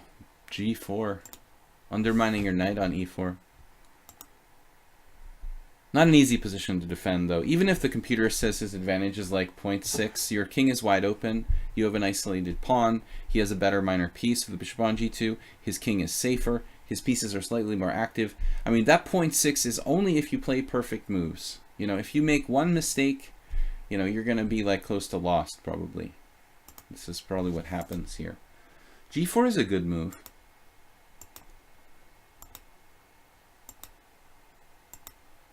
So at the end of the day, he has a better structure, safer king, but you're still hanging on. Wow. He's gone after your pawn.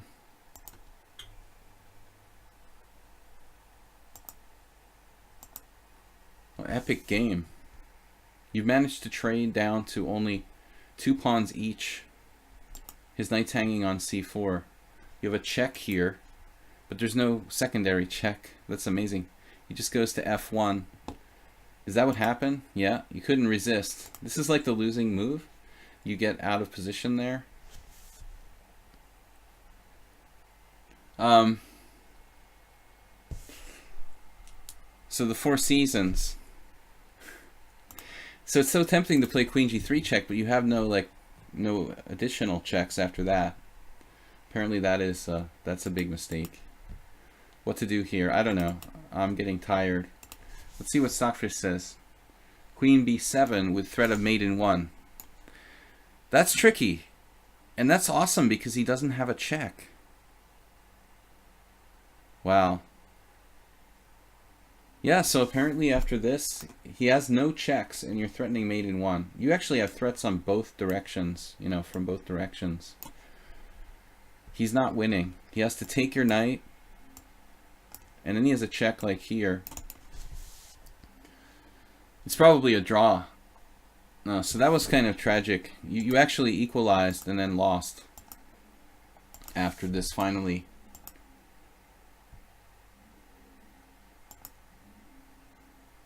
You're getting mated instead of him. Ouch. But anyway, good game. Let's see what we got left here. Gambatovsky. I'll analyze, I think we have time for one more game. I'm going to do Gambatovsky. Gambatovsky versus Rick M. Gambatovsky, you are a subscriber, right? So, I don't remember, like, which is Gambatovsky's name on Twitch. Oh, it's you. Oh, it's you, Govin Kurt. Okay. All right, so he's a fellow resident here in Budapest. All right, so Gambatovsky is white against Rick M. This is a 7-0 blitz, so really it's a fast time control to analyze here. You know, we're not expecting that high quality of play at this pace. You know, Queen E7. I've seen this before. I saw a game once. Alexander Ivanov against Ed Formanek, a GM and an IM in an American tournament where Ed played this. He was just trying to avoid Ivanov's like preparation. So I remember looking it up in Encyclopedia of Chess Openings, and this move actually was in there years ago, and it said like knight c3, c6, d4, d6, but there's something weird about this position. Oh, I know what it is. Okay, yeah, Ed played this and like lost later to Ivanov. But it's funny because the other day I was looking at this. Somebody played this. I was looking at a game with this, this, and this, and this is funny. Like Black loses by force with the queen on d6. Black loses by force because of a cool variation, like this, bishop g5. Queen d6 and knight takes e5 because there's a mate on d8. Now, how does this work? Hold on a second here. Oh no. Queen takes, rook takes, f6, bishop c4. Can we do that? I don't know if this has ever been analyzed, but I was looking at it the other day with the computer. Apparently it just like wins by force for white. But that's with the queen on f6. You know, that's slightly different. The Encyclopedia of Chess Opening says knight c3, c6, d4, d6, and then I don't know what it gave, bishop c4 or something with some game, and it was like better for white, but I don't think it's that easy. You know, if you go back to old games, you know, like Nesmedinov has the game where he played like what was it, queen e7 in the early stage of a game against someone really strong. You know, in this position, Nesmedinov played with black against somebody very good. I don't remember. And then of course you got like, you know, people doing it with white in the French Chigorin style with queen e2. When you're white, when you have more space, okay, it's like they're more, you can take more liberties. But I think you ought to try, you know, try to open it up. It's just that if you open it up immediately, your e4 pawn is hanging, you know, that's a problem. So I guess you got to do knight c3 first, and then you open it up. You know, this is definitely the best line. Okay, but instead you did like bishop c4, d6. You know, white is better, but you really need to open the position to exploit that queen on e7, I think. This is where I lost no time left, Moopy. Okay, yeah. That was the last game. So this is, the problem is it's like a Philidor. You know, he can do this, what is it, the Black Lion style stuff. But it's not as good because his queen is kind of interfering with his pieces on e7, I think. You know, so he can't do the standard Philidor ideas. But still, it's not that easy to refute Black's position. And now he can just play chess. I mean, you got to admit that d4 is a good move. Wow, even Rajabov played this once. In 2004, he managed to draw against Adams. Bishop e6 is strategically a strange move. It's his good bishop, trading for your like kind of bad bishop. d5, it's a tough call. You know, you could easily do a move like bishop e3 and have an advantage here. You can pretty much do anything, but I would be concerned that the position gets too locked. Okay, this is a danger right now. There is a possibility this thing is going to get locked up, so likely you have to like take here, and maybe black should take back with the pawn, not to give you control of the d5 square, though you might even have this like tactically in some positions. The computer is looking at like crazy variations. It's like a Sicilian now. It looks like a weird Moscow variation of the Sicilian. Maybe black can hang on though. You know, knight g5, knight h6, something like that. It's very strange, but there's no direct refutation of black's position. I think he's just in an awkward situation with his pieces on strange squares. But it's, you know, if you don't refute it, it's not so easy.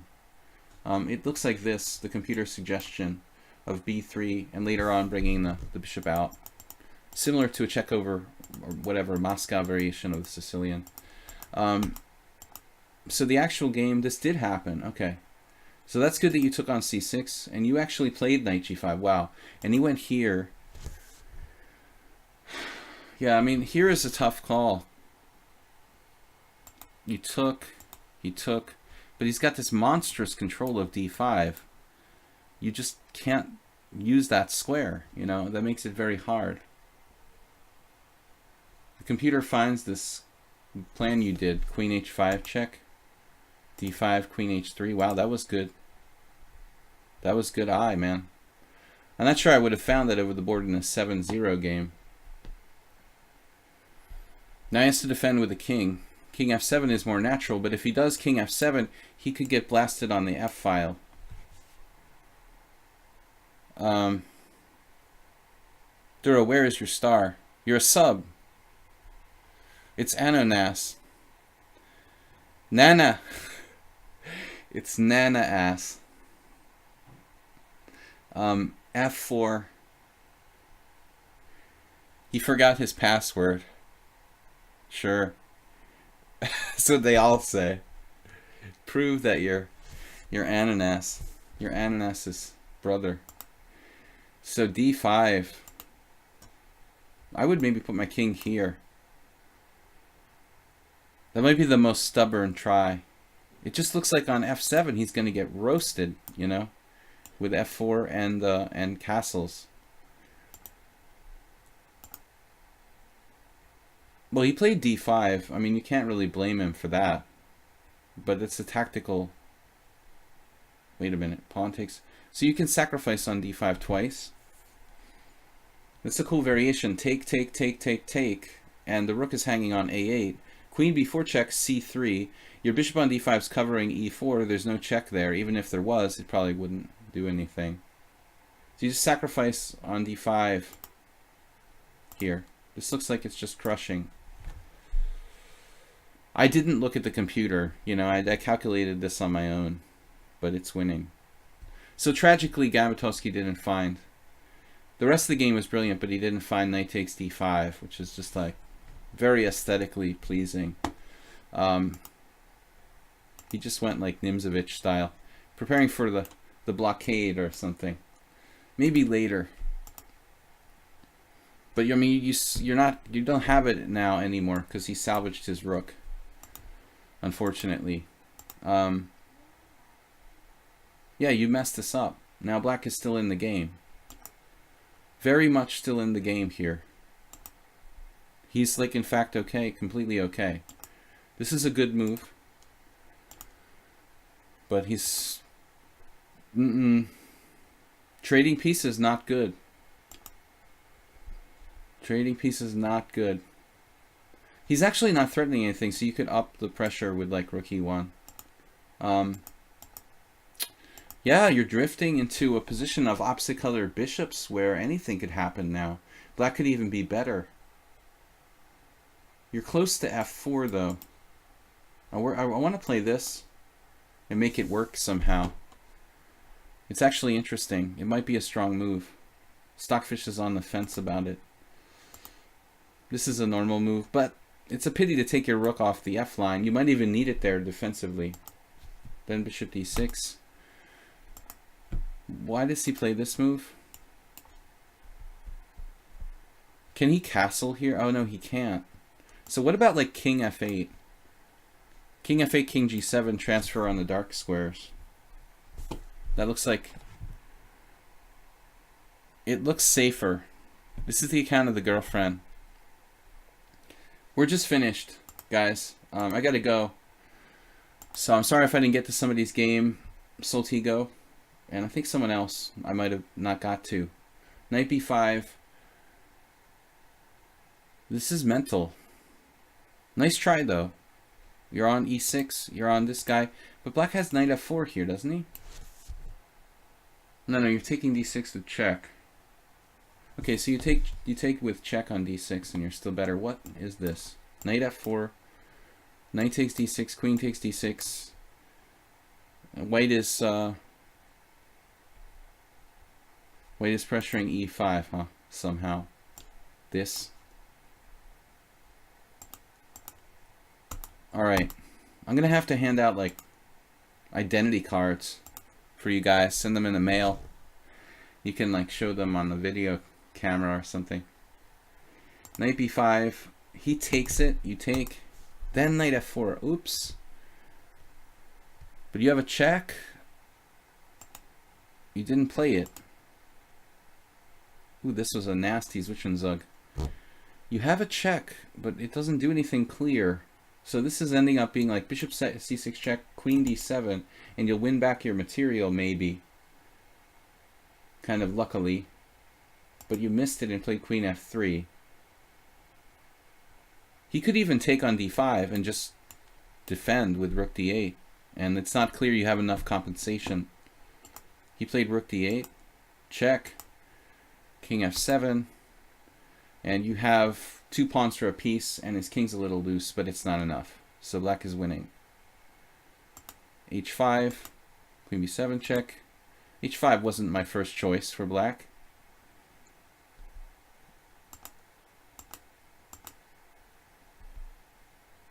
What is his best move, though? Something like king g7 with the idea of queen f7 if necessary, I would think.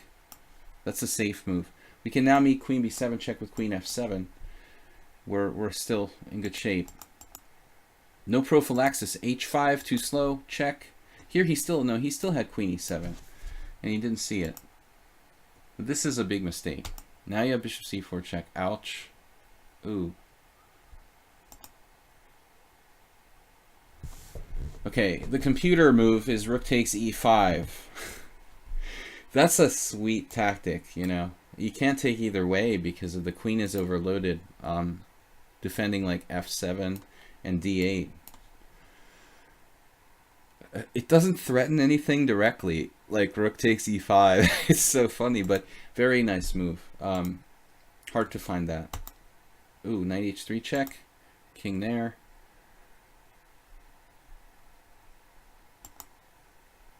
Apparently he blundered. I was expecting, I don't know, knight g5 or something. You still don't have quite enough compensation, but in a practical game with time ticking, you know, it's probably not so easy for black. Now you played rook takes e5. That's the idea.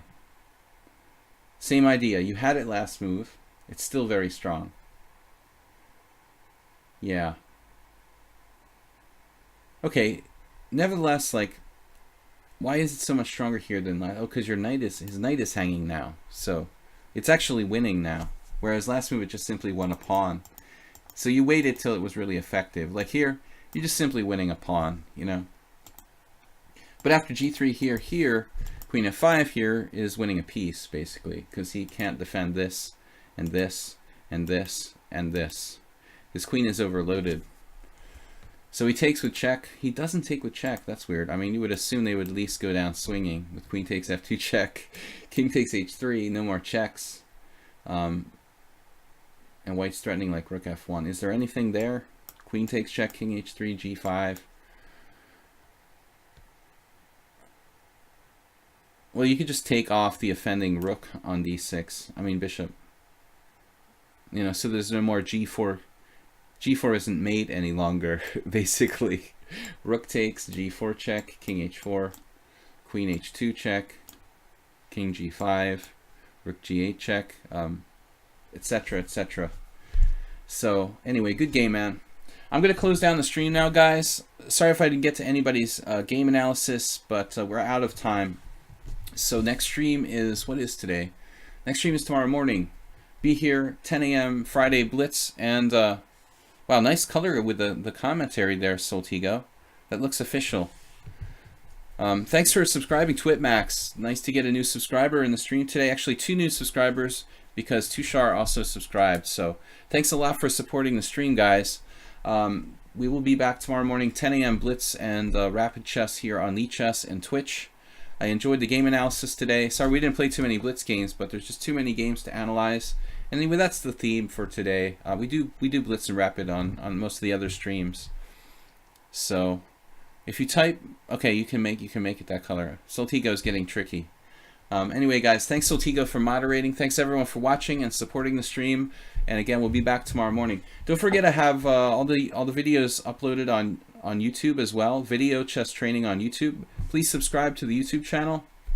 And I had a couple donations via PayPal recently, and I want to thank you guys for that. You can donate via PayPal either on Twitch or through YouTube, and I want to thank you guys for supporting us that way as well.